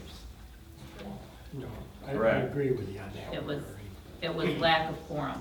So that should be addressed if this is being changed. what is the form? What do you It should think? be more than 50%. 50%. You'd have to have the 4 out of the 7. 4 out of 7 or 4 out of 5? We have 7. The planning board is 7. Okay, all right, okay. Zoning is 5, All right. which they spelled out here and they moved it up. Yeah. Believe me, it's been confusing. Okay, so I have your requesting that we have a motion that alternates to the planning board be appointed for a 1 calendar year term. That would be from January 1st to December 31st. Alternates will be appointed and listed in the organizational appointments in January for each year based on the recommendations from each board. And the only reason I put in here each board was because of, it's 3 years for the zoning board. But, you know, I don't know how they're gonna rotate or what, but it'll be their recommendation each year that, okay, this person will continue, no, this person's gonna replace this person. So that's all I was looking for there, was for each board of the town board, to the town board and town board approval. So do I hear a resolution Can I for, clarify that a little? Yeah. I got a question. go ahead. Isn't it clarified right in there that the alternates on the plan, or on the zoning board serve 3 years? 3 years. So we're changing that. No, Yes, you are. Yeah. I am not changing zoning board. Zoning board is 3 years, but each year we have to put out the organizational appointments. And the alternates are listed on there. So if, at that time, in December, when we put the organizational list together for 2019, if Luann Tierney says of her alternate, they don't want, they might have 2 more years to go. I don't know right now, because we don't even have the number of years. We need that from Luann. It just has alternate, and that's it. Doesn't even say how many years. Let's say that the alternate doesn't wish to do it anymore, then she'd give us a different name of someone else that they wish to have on the, as an alternate, or they interview for it. All right, I accept that. And it's already in writing that they would serve for the term of that person of 3 years. You're telling us, or suggesting that we vote for a 1 year, yearly thing for both? No, okay, that's where it needs to be reworded. Go ahead, you're gonna reword it. Yes. If this resolution, I would like to do separate. This one would be pertaining to planning board only. So then the 1 year applies, the January 1st to December 31st. And what the clarification I was going to ask for, it was in your last line. After each year, based on the recommendation of each board, what I would say is if this resolution is going to pertain to planning board, then you list planning board there. I read this, that you were going to ask for recommendations from both or any board in this town, a park committee board. I Okay. would like that specified. Okay. If you're looking for recommendations from the town planning board to the town board and town board approval, then I would do a separate one for zoning, listing the years and Yeah. saying that you're But looking we for. don't have the years, we just have the alternate, Right. which is Frederick Root, is the alternate. But we don't have how many years, it was never designated. Correct. We But don't I know would when he just ask started for the 2 tree. separate and- resolutions. Okay. Okay, so we have one resolution on, for the planning board appointments of alternates for 1 year, 1 calendar year. I move that we make that motion or resolution. Motion. I'll second it. I guess I'm not understanding. You don't have term limits, right? There's no term limit for the planning board or the zoning board members. There is term limits? Yes. Yes, So, 7 years for the planning board member. but they can turn around and be appointed again. Yes. They can be, yes. And so, and what they, is probably they just put their name in, and then they have, you guys decide who's gonna be on and who's gonna serve. So, and the alternates are 3 years, but now you're trying to. make That's it zoning 1 year. board, the alternate Zoning. is 3 years. Okay, so on the alternate, on the planning board, they don't have a 3-year, so They you're. don't have, it's not specified how many years. So you're just gonna go to the 1 year. We're going to the across the 1 board. year. If you're trying, if it's been hard enough to get people to do it, and you have them locked in, that they're making a commitment for 3 years, wouldn't that be better? It depends, from an administrative point of view, you look at it, And it, there's, yeah, it costs you more, you'd have more, but I don't know, that's just the way I see it, is that it'd be more consistent. I'm not a You'd have big, better continuity if the man was there more than a year. It takes you a year. nothing to says learn. that they won't continue year after year. Every year, one of the members is up for reelection, or somebody can replace them. And it's on a rotation for 7 years, so basically, George, what it starts is with the chairman. When this is put together, the chairman is the first one. At the end of that year, that chairman is gone, has to be reappointed or somebody else to take their place. Next year, it'll be the next person, and right on down. So it takes 7 years to change that whole board. so what you're saying then is, in this case, see, I agreed with when, no, sorry, that's terrible, that I can't think of who, Gillette, Paul. When Paul passed away, it just fell on, I just thought it was, the majority alternate, whoever had the most, Kurt, yeah, just, yeah, seniority, just. I was just gonna use Paul as an So- example. Paul Gillette's term ends at the end of this year. His 7 years was up as of December of 2018. Kurt stepped into his place. So in essence, his time is up as of 2018. Now, if he decides to continue as a board member, or if he wants to go back to alternate, he'll have to make. But if he stays in that position, now he will be signed up for another 7 years, which is 2025. Right, so you don't draw then from just the alternates on that? I mean, somebody else could step into Paul's spot from 2019? Like in this From election, outside? in the Yeah. November election? Well, it wouldn't be an election, it's an appointment. Oh. Yeah. Strictly an appointment, Yeah. and that'll be the board themselves. But that should, in there where it'd just be an alternate stepping in? If they so wanted that. Yeah, if they want. But somebody else from the outside could say, no, I want that spot? It's not happened that way. It's the alternates that want to remain as alternates. They don't choose to be a full member, is what we've had. We've had difficulties Okay. coming up with alternates. Yeah. okay. We were pleased to get alternates. It wasn't a case of 2 people wanting the same position. Okay. This is new and different territory. That's why I We've said, never had that problem. that's why I said before, Since just 86. open up and have more alternates and, yeah.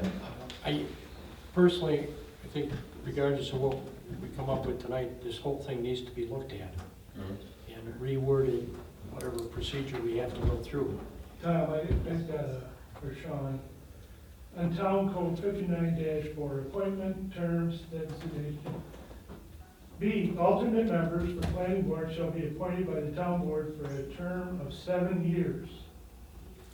It's in your town code, What was that one again? Well, we've been on- 59-4, I'm sorry, 259? 59-4. Okay, we've been up to 350, 69, reading all this stuff. Read that. That's your town code. 350, B,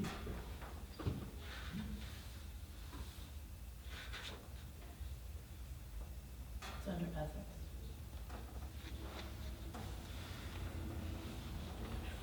consistent.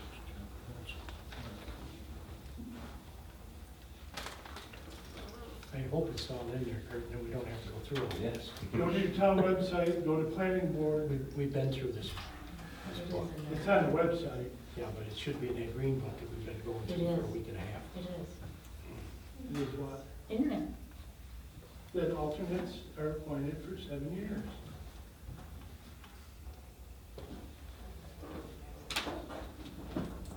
Under ethics. I see it right there. But, well, it says right here, section 350-69, creation of, and then it goes planning board, and then it just has 59-4.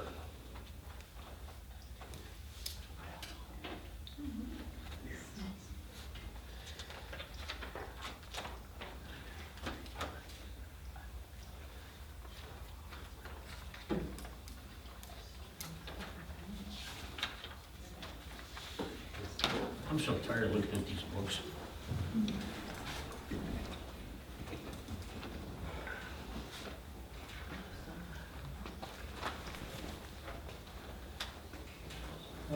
Why can't they have this stuff all in one place? You know how many hours it would have saved me? I sent you a text. You sent it to me, but I couldn't find it, and now I couldn't find it again. You just looked it up. Shelley showed it. Shelley showed it to you? I can simplify the search that you're always on, job descriptions. Then you look up the job description for the alternate, and there it is. Yeah, well, that stuff's in here in 3 different locations in here. Okay, under the very code, chapter 59, -4, Town of Berry. Town of Board of Berry hereby enacts this article to provide a process of appointing alternate members to the planning board. These individuals would serve when members are absent or unable to participate in the application or matter before the planning board. B, alternate members of the planning board shall be appointed by the town board for a term of 7 years. Chairperson of the planning board may designate an alternate to substitute for a member. Okay, I read that enough times.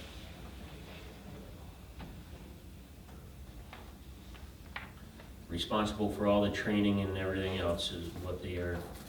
So they're still responsible for everything. Okay. Sorry, guys. Sorry, everybody, for all my reading I did. Yeah. Oh, Yes. my God. But what you said, Tom, earlier, you have certain people. 1, 2, 3, that's how it goes.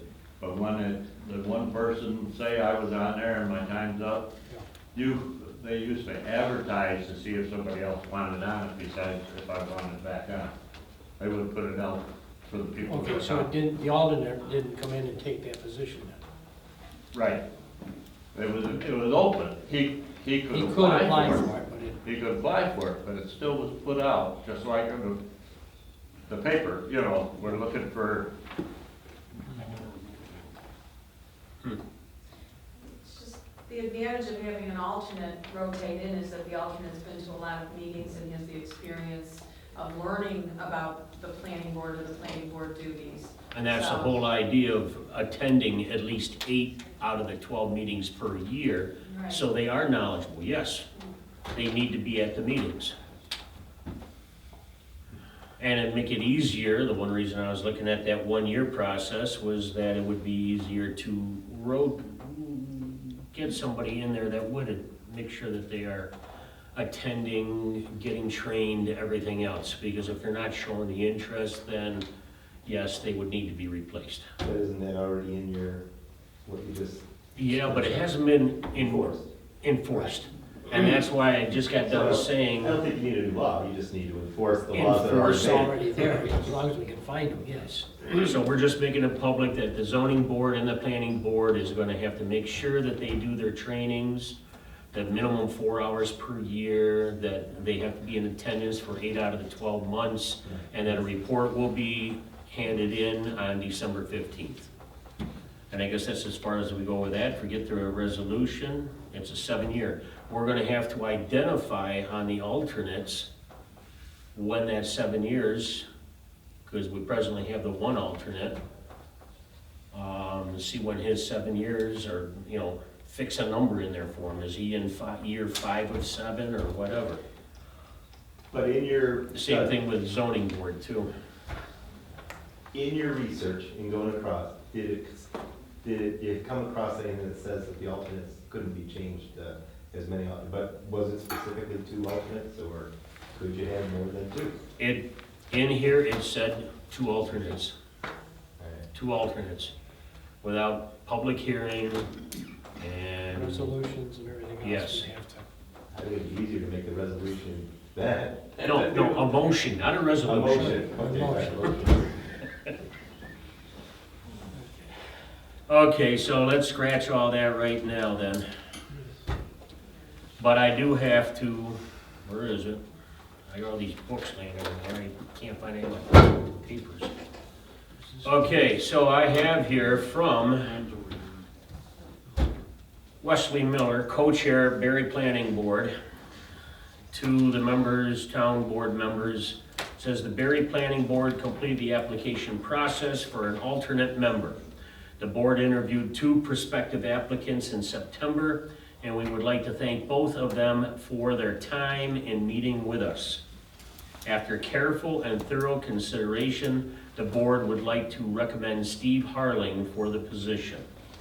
Regards, Wesley Miller, co-chair, Berry Planning Board. So, as per what it says in here, the town board, it says resolution, but we'll do a motion. I need a motion then to accept Steve Harling as the, now, let me specify in here too.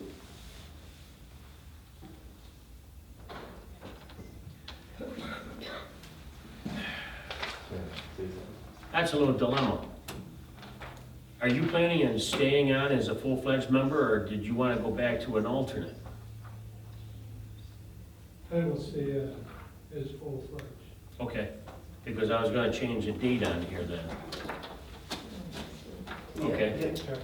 Can I say something? Yes, sir. I really don't understand.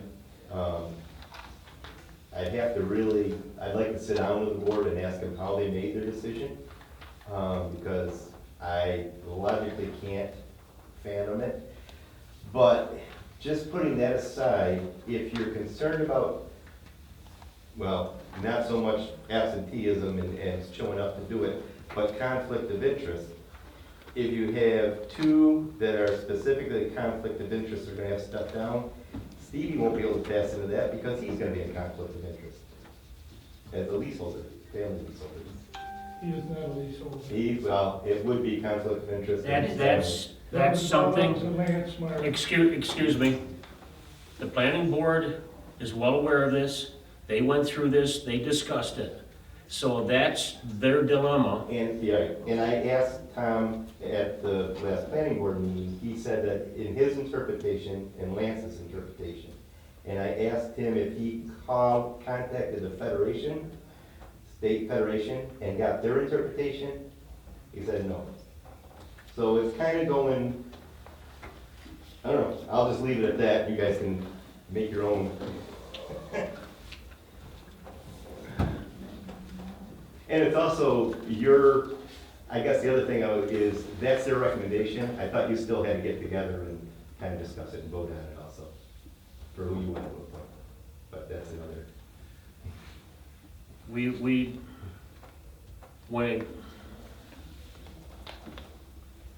usually go along with their recommendations, is what the thing is. But in this case, okay. As I said, that I mean, it's going to open up Can I ask you a question? How a many? can of worms, yeah. How many people do you need on the planning board to form a quorum to vote? 4. You have to have 4? 4 out of the So there's 7. 7 members, 7 members and 2 alternates. and 7 members with the alternate. That's 9 There's people. 9 people on the board. Only 7 can participate. But you need to pass Yes. resolutions, let's say, or make recommendations, vote and make recommendations. Okay. Can I have a motion then to accept Steve Harling as the alternate for the planning board? Yeah, I'll make that motion. Lynn says, makes a motion, second. Second. Larry? All in favor? Aye. Larry, I didn't. Aye. Opposed? Okay.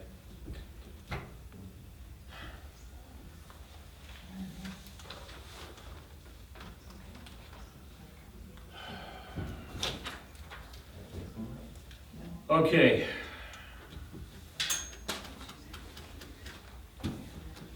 My financial report, God, we're finally getting to that point now.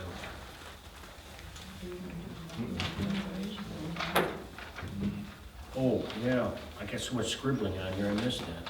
Do you have a copy of that? I've got the original right there, which I was gonna give to you, keeper of all records. Okay, you have in your folder one last thing we gotta cover before I go on to mine, and that has to do with the negative declaration for Water District 10. We're going with Water District 9. Water District 10 will probably be in the ground first. Okay, we have prepared the paperwork necessary. We have attached paperwork necessary for the environmental assessment form EAF and resolution to issue the negative declaration, which I'm trying to find.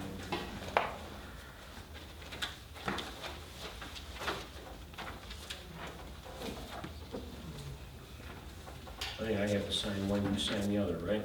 There it is. Okay, we're at the meeting of the Berrytown Board held on October 10th, 2018, Councilman so-and-so moved adoption of the following resolution and seconded. Whereas in accordance with the New York State Environmental Quality Review Regulations, SEEKR, the town board for the town of Berry announced its intent to serve as lead agency on August 8th, 2018, to conduct an environmental review of public water supply improvements within Water District 10 service area. The project will ensure a safe and reliable potable water supply, minus rocks, oh, they're gone, and fire protection for area residents and businesses. The town board has determined that the proposed action is a type 1 action as defined under SEEKR, as portions of the project are located in an Orleans County agricultural district. The town board, in its capacity of lead agency, has caused to be prepared an environmental assessment of the significance of and potential environmental impact of the action described above. On August 31st, 2018, the town board notified the involved and interest agencies of its intention to act as lead agency for this project. None of the involved agencies objected to the Berrytown board serving as lead agency for this project.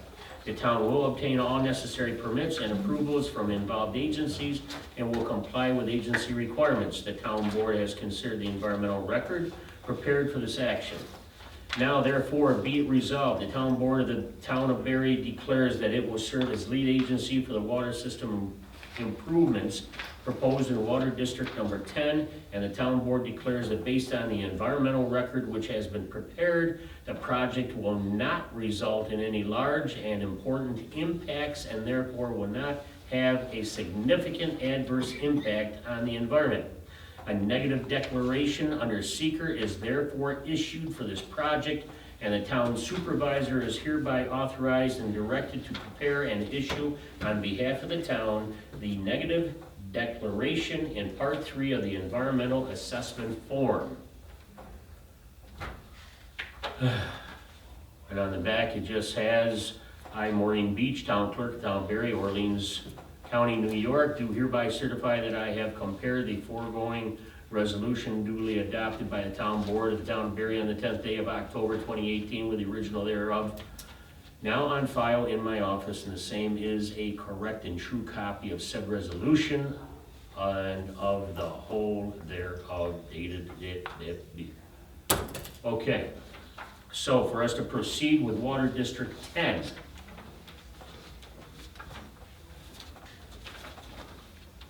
I hereby need to have a resolution to issue a negative declaration on Water District 10. Questions? Is that a motion or a resolution? It's a motion, right? I'll make the motion. Motion to ask. Sean, can I ask a question? Sure, go ahead, Jim. There was some interest in an archaeological site out there. Was that discussed or was there a study done? A study was done, yes. We talked about that at 2 different board meetings already this year. We hired a firm, they went out and checked out the site that was on the north end of Transit Road, just north of Old Brown Schoolhouse Road intersection, Transit McNamara, and there was another road too, right? Angevine. Angevine. Was the Seneca Nation ever contacted? Yes, they were. Yes, they were. Can I ask who you spoke to, or get a copy of the correspondence with the Seneca Nation? Sure, I got copies of it in my office. Okay, thanks. Yeah, no problem. Okay, Larry made a motion, I'll second it. Lynn seconded, in favor? Aye. Aye. Opposed? So carried. Should we take a break? No. What time is it? 9 o'clock? Oh, I told you 10 o'clock. We're not done. No, we got ways to go yet. Okay. Effective summary here for supervisor financials. We had total receipts for the month were $20,261. Expenses through September on average should equal 74.97% of the annual budget. General fund, townwide, we have used 63.83%, which is under the 74.9. And highway, townwide, is 70%, 70.06% of the annual budget. So we are sitting well under the budget for this time of the year. Did you get a copy of that? Yes, I Thought I gave you one, yes. Okay. Okay. Highway and water, Dale's not here, as everyone knows. His report, water samples and readings appropriated, all stakeout requests completed, maintain and repair equipment as needed, sign repairs completed, mowed roadsides, cemeteries, fire hall, and town hall.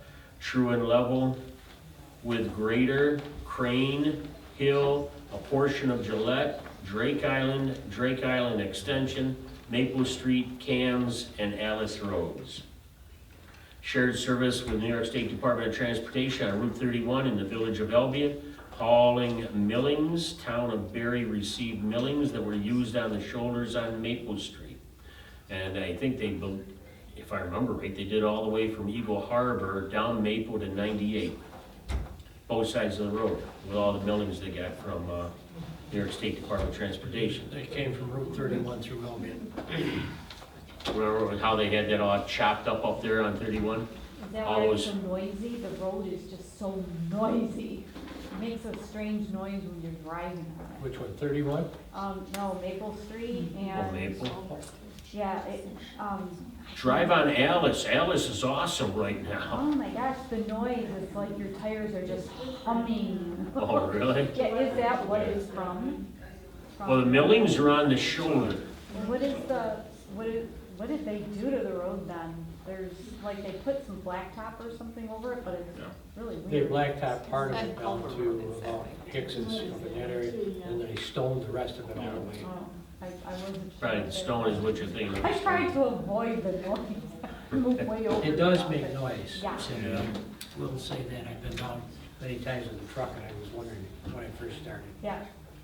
The noise is where they put the blacktop. Right. Once you get on the stone, you just hang on. Shared service with the following during August and September: towns of Clarendon, Murray, Elba, Oakfield, Yates, Gaines, Shelby, Ridgeway, Carlton, Village of Albion, and Orleans County Highway.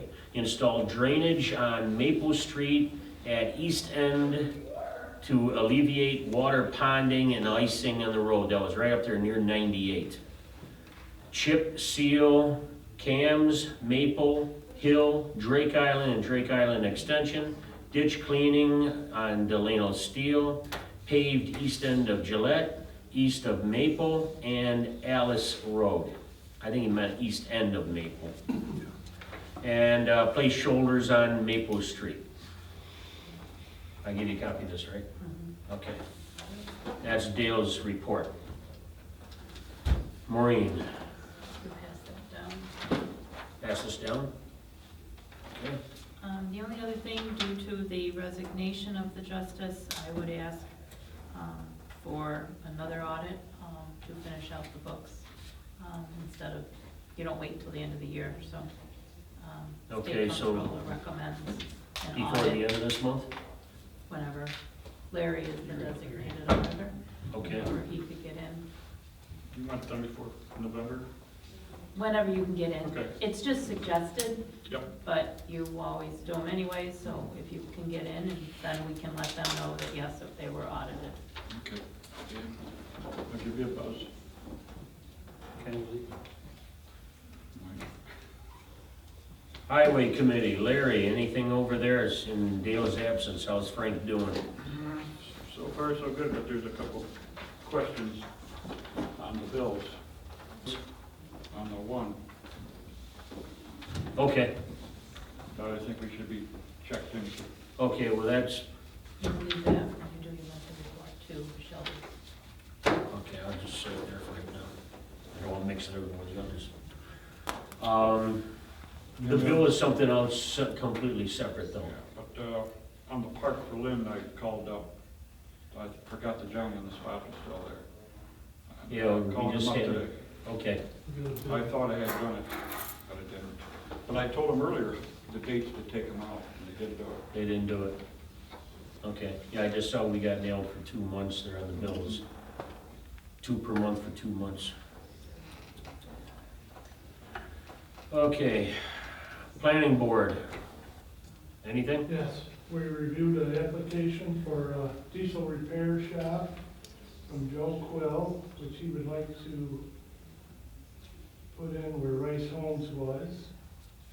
And we sent that to county, being on a state road. State or county roads has to go to the county for review or recommendation.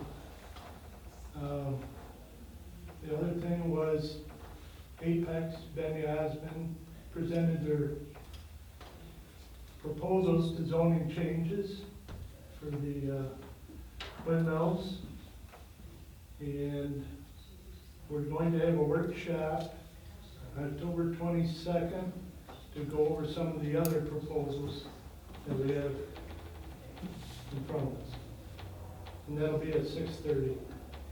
October 22nd? Yes. Anything else?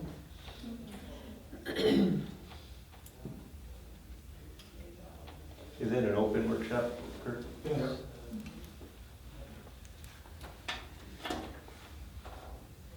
Okay, That's all. that's all? Oh, there you are, Lee. Anything from Zoning Board? No, they're not gonna be meeting this month, and they did Grange.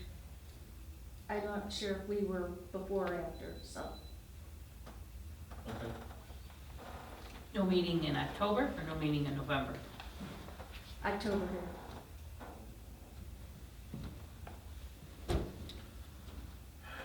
Anything of interest for the Park Committee, Lynn? No, until we hear back from our IT students. Okay.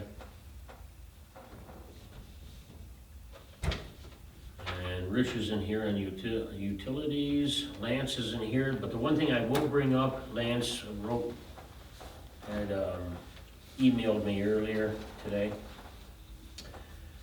Tom, Lance, and I have been working on, and we put together a package, I don't know if you know it or not, but December 31st is the end of the contract we have with the highway department. So we are in the process of negotiating another 4-year contract. Lance, Tom, and I sat down and we put together a package which Lance has submitted to their representative. And according to what he said, they have 3 things they want to talk about, but they haven't formally given us a package yet. We are going to, I forwarded this to you, Tom, contract negotiations. They and us are gonna sit down at the table on October 23rd and discuss a few things back and forth. You know, we gotta play the game to try and put together the new contract for the highway department. So that's the only thing I have down under Lance there, is just letting you know that we are working on the contract negotiations. I may not be here the 23rd. Okay, let Lance know then. Okay. We got through our part. Now, we got speakers. I actually had sent an email to Maureen, I don't see my name on here, so. Okay. It was When did on, you email? I don't think I ever got it. Monday or Tuesday, Yesterday or, maybe yesterday morning, okay, Monday. because I opened, yeah, I checked all my emails. Well, when I first got here today, I never saw that one. But that may have gone to that second account. So, Copy me in, Okay, okay? all right, spogue@townofberryny.com. okay. Because I put together the agenda. I would say anyone should contact Sean anyways, Okay. would be better. Yeah. Oh, I don't know. Okay. I haven't written her name down, but I'm not gonna forget her. She's staring at me. Ms. Grabowski still here? She left? Okay. Ladies before gentlemen, go ahead. Me? Yeah, I'll put you in there right You know now. what? It's really simple. I just Ben, wanna- Ben's eyes been closed he's glazed over 20 minutes He doesn't even ago. know what's going on. I just wanted to give you an update. Kind of happy that my rattling some chains and bells, got the double wide on Culver Road listed on September 28th with Marathon Realty, but it Awesome. brought a contract right away. So, that house, hopefully, I would guess, within about 2 or 3 months will no longer be a zombie home. So. Excellent. Zombie You get a homes bonus on for Culver that? Road now. Huh? You get a bonus for that? No, no. I get nothing except the satisfaction that I rattled some chains and I got something done. What's the next one you're gonna rattle chains I for? don't know, I've gone down Culver Road, I think all those homes are filled now. I don't think there's any empty homes on Culver Road now, so that's a good thing. I don't think there's any empty homes on Thorpe Road. Nothing on Baptist Road, I don't think, so, I just go road by road and check them out. You're busy on the east side. Come on over to the west side. Eagle Harbor's got a few sitting there. Good job though, thank you very much. Okay, now, Mr. Yasmin. Just want to remind everybody that we're hosting 2 open houses at the end of this week. Friday 5 to 7, Saturday 11 to 2, right here. Come by and learn about the project. Tell your friends. Please, come on by. Is that your easel? It is. Okay, you left it sitting there in front of the flag. I just put it over in the corner right there out of the way. Okay, thanks. So there it is for Friday. I'll grab it tonight, but we'll bring it back. Okay. Okay, so don't forget, 5 to 7 on Friday here and 11 to 3? 11 to 2. 11 to 2 on Saturday, both this Friday and Saturday, right here. in your lovely town hall. Okay. Miss Carrie Richardson isn't here, okay? Miss Iva McKenna. Yeah, believe it or not, I think it's better I don't have anything to say. Okay. Dr. George McKenna. Let me collect my thoughts, go on, and you can come back to me. Mr. Gary Palmer. Gary Palmer, 5660 Oak Orchard Road. I'm still in opposition to the industrial wind turbines. That's all I got for today. Thank you, sir. William Naka's not here. Mr. Alexander Naka. Miss Robin Naka. Robin Naka, 4285 Oak Orchard Road. I just wanted an update on the parks as I was trying to get it stimulated, as I've mentioned before. And you've taken it over, so I was wondering how that was going. And you said you're still waiting for the students. And when I went to the Betterment Committee for Berry, they were talking about also working with everybody to improve the park. And they had some nice ideas about light parade with the tractors and some other things. So I think that's going to stimulate some nice camaraderie in the Berry area. Let's hope. Good. Thank you. Yeah, and as soon as we get more updates on the park itself, what goes on. Right now, we're waiting to see a design plan from these RIT students. I wanted to go, that was my fault because I had texted you to go with you when the students were going to take their walk. And when I wrote it all out really nice, but not being very good with this thing like my secretary is. I hit the little button, but I guess I didn't hit it hard enough, and you never got my request. So it's not your fault. I was, because they are in Paul Chaffield's class, he's the professor. Sure. He had, when we were having a discussion about the stones in the water line and Water District 9, and what's going on with Water District 10, he had said that the students have been out here about 3 more times. They came initially, and we showed them the park and gave them our list of items that we had come up with.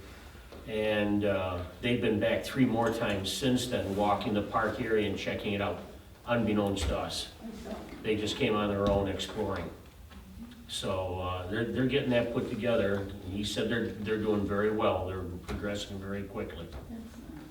And one thing I asked of them is that, yes, they have to do a presentation there at RIT as their final grade, but I had also asked them if they would please come and stand before us here. Let's put them let's put them on fire here, you know, and do a presentation in front of us as well. Okay, and Mr. John Metzler. Yeah, I've got 3 things quickly. First of all, I'm looking to see what the progress is on getting a light out in the parking lot here, where someone gets squished. Is any action been taken on that? I spoke with the people, you know, the gentleman about the lights, and about another floodlight down there at the park, and about one out here as well. What's the progress? Well, we've asked for that one 6 Did you months get an ago down at the estimate? park, and we've got nothing yet, so. You get an estimate? They haven't given us an estimate on the one in the park. Okay, and I'm gonna. But we have talked to them, yes. I'm gonna go back to our conversation we had quite some time ago about job description. They come in and look at the job description and say, okay, I can't do that. It saves you a lot of time and it saves them a lot of heartache as well. Well, when you're talking about a municipality and the positions in the municipality, a lot of that, the job description is already outlined by the state.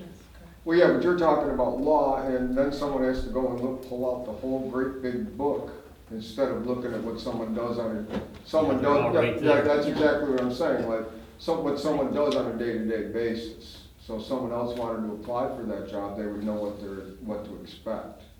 Well, then I'd recommend that they do take a look at the requirements that the state sets forth and that Well, that what would they be have part of, as a that job would be part of it, description, but I yes. think the job description is somewhat different in that you're gonna list your daily tasks and what you do. Like for instance, what we're dealing with the Justice of the Peace now, someone's gonna have to start from scratch.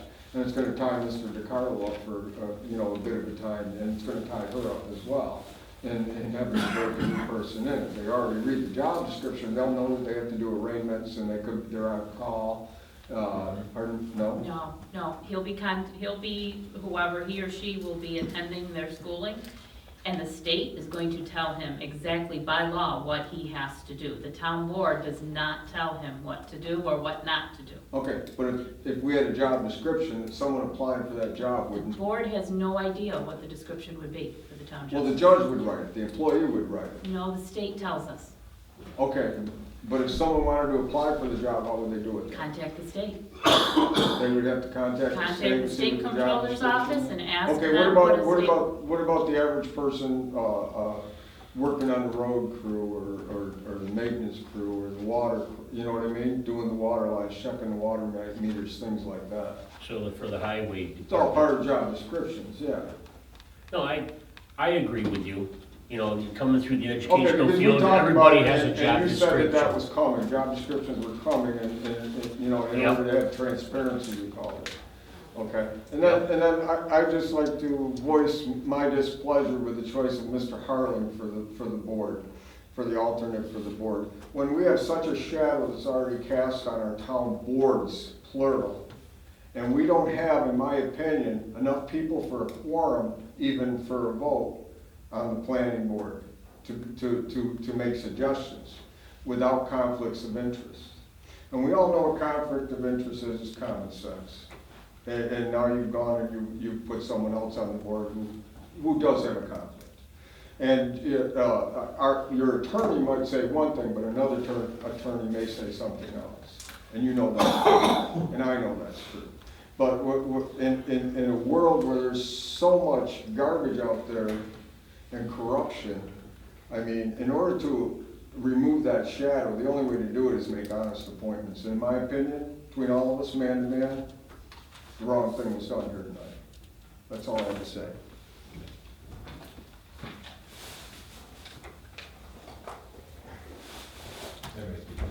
Are you ready? Okay. Last but not least. And I'm gonna talk to the audience that hopefully will be watching this at home. During my interview process, I said, with knowledge comes understanding. And that's what I'm hoping that everybody in the town will look for, is knowledge, so that they understand what's going on and they can make a informed, reasonable decision, okay? During the interview, I said that I wanted to run mainly because I saw the planning board as being tilted. I didn't want to run, I didn't want to take and come on, I had this choice before, but I thought now was the time that I needed to speak up and voice my concerns and represent the other part of the town that didn't have a voice. And I said that that's what I was going to do. At that time, I was told quickly that the planning board doesn't make any decisions concerning the windmills. They're going to be completely just take the information in and they're going to make the recommendations to the board. So they have nothing to do with the decision making. As you saw tonight, they do. Any recommendation that the planning board makes, the town board normally goes along with it. So they do have a big decision in influence for you. So I hope that you get this information, but as a planning board member said the other night, when it was asked if they were going to send information to you in the mail, if they were going to be able to put it in the paper, planning board member said, no. If the town wants the information, they're free to come to these town board meetings, they're free to come to the planning board meetings, they're free to watch this at home. Please start watching at home so you know what's going on. Thank you.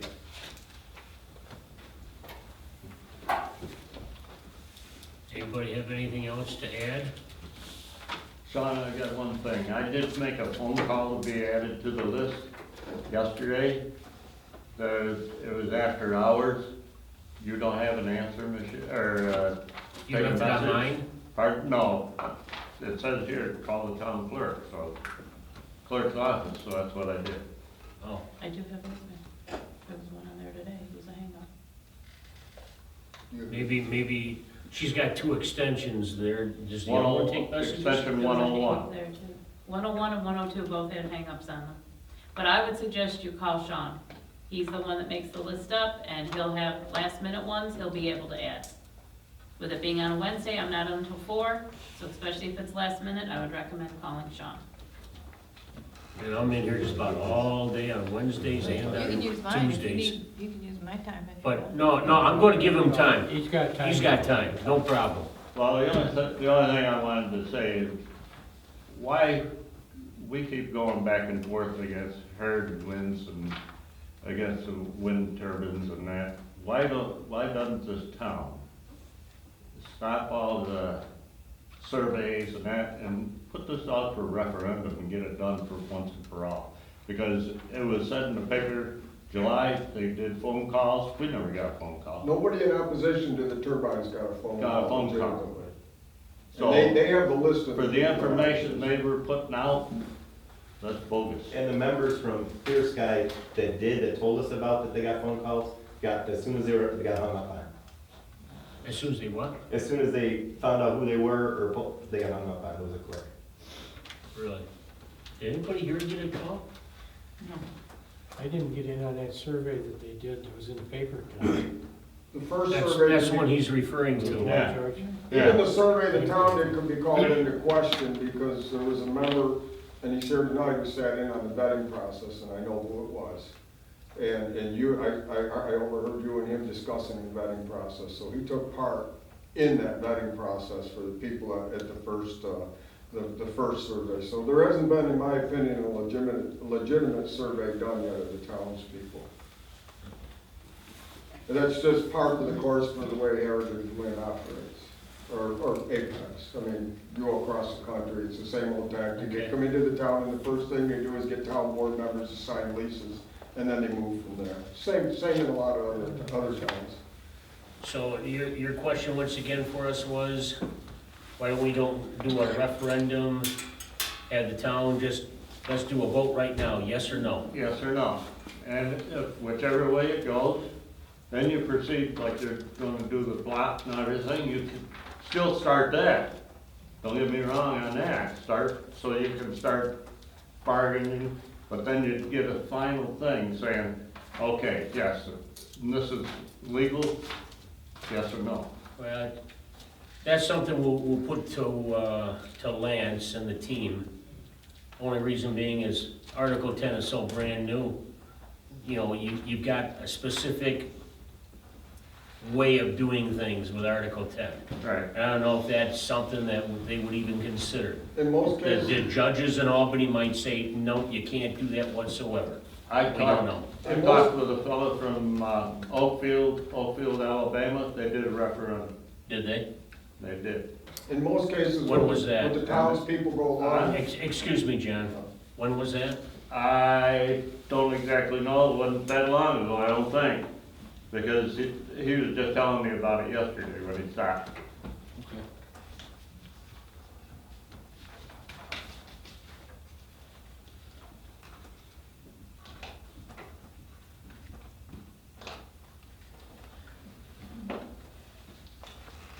And I still am against the wind turbines, just because my sign is down from out front for temporary reasons.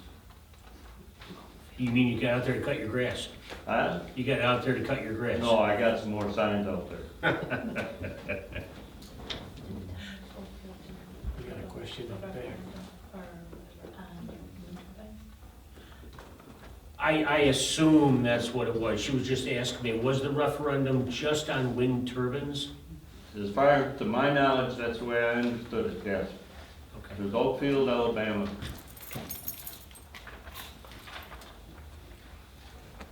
And I don't think Albany's gone against any town when they posted a referendum and they realized that most of the people don't want the things. And for what it's worth, it got turned down for the wind turbines over there when they were approached. Mr. Palmer? I hear you guys keep throwing this, Article 10 is new, this, new, that. If you read the damn thing, it clearly states if the majority of the townspeople are in disfavor, the siting board will not vote to push it. Okay. It's clearly stated in it. Read the damn thing. Yes, sir. Thank you, Sean, for my time.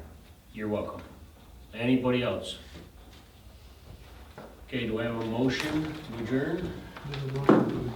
Lynn made the motion. I'll second. Larry seconded. All in favor? Opposed? Who made it? Lynn and then Larry.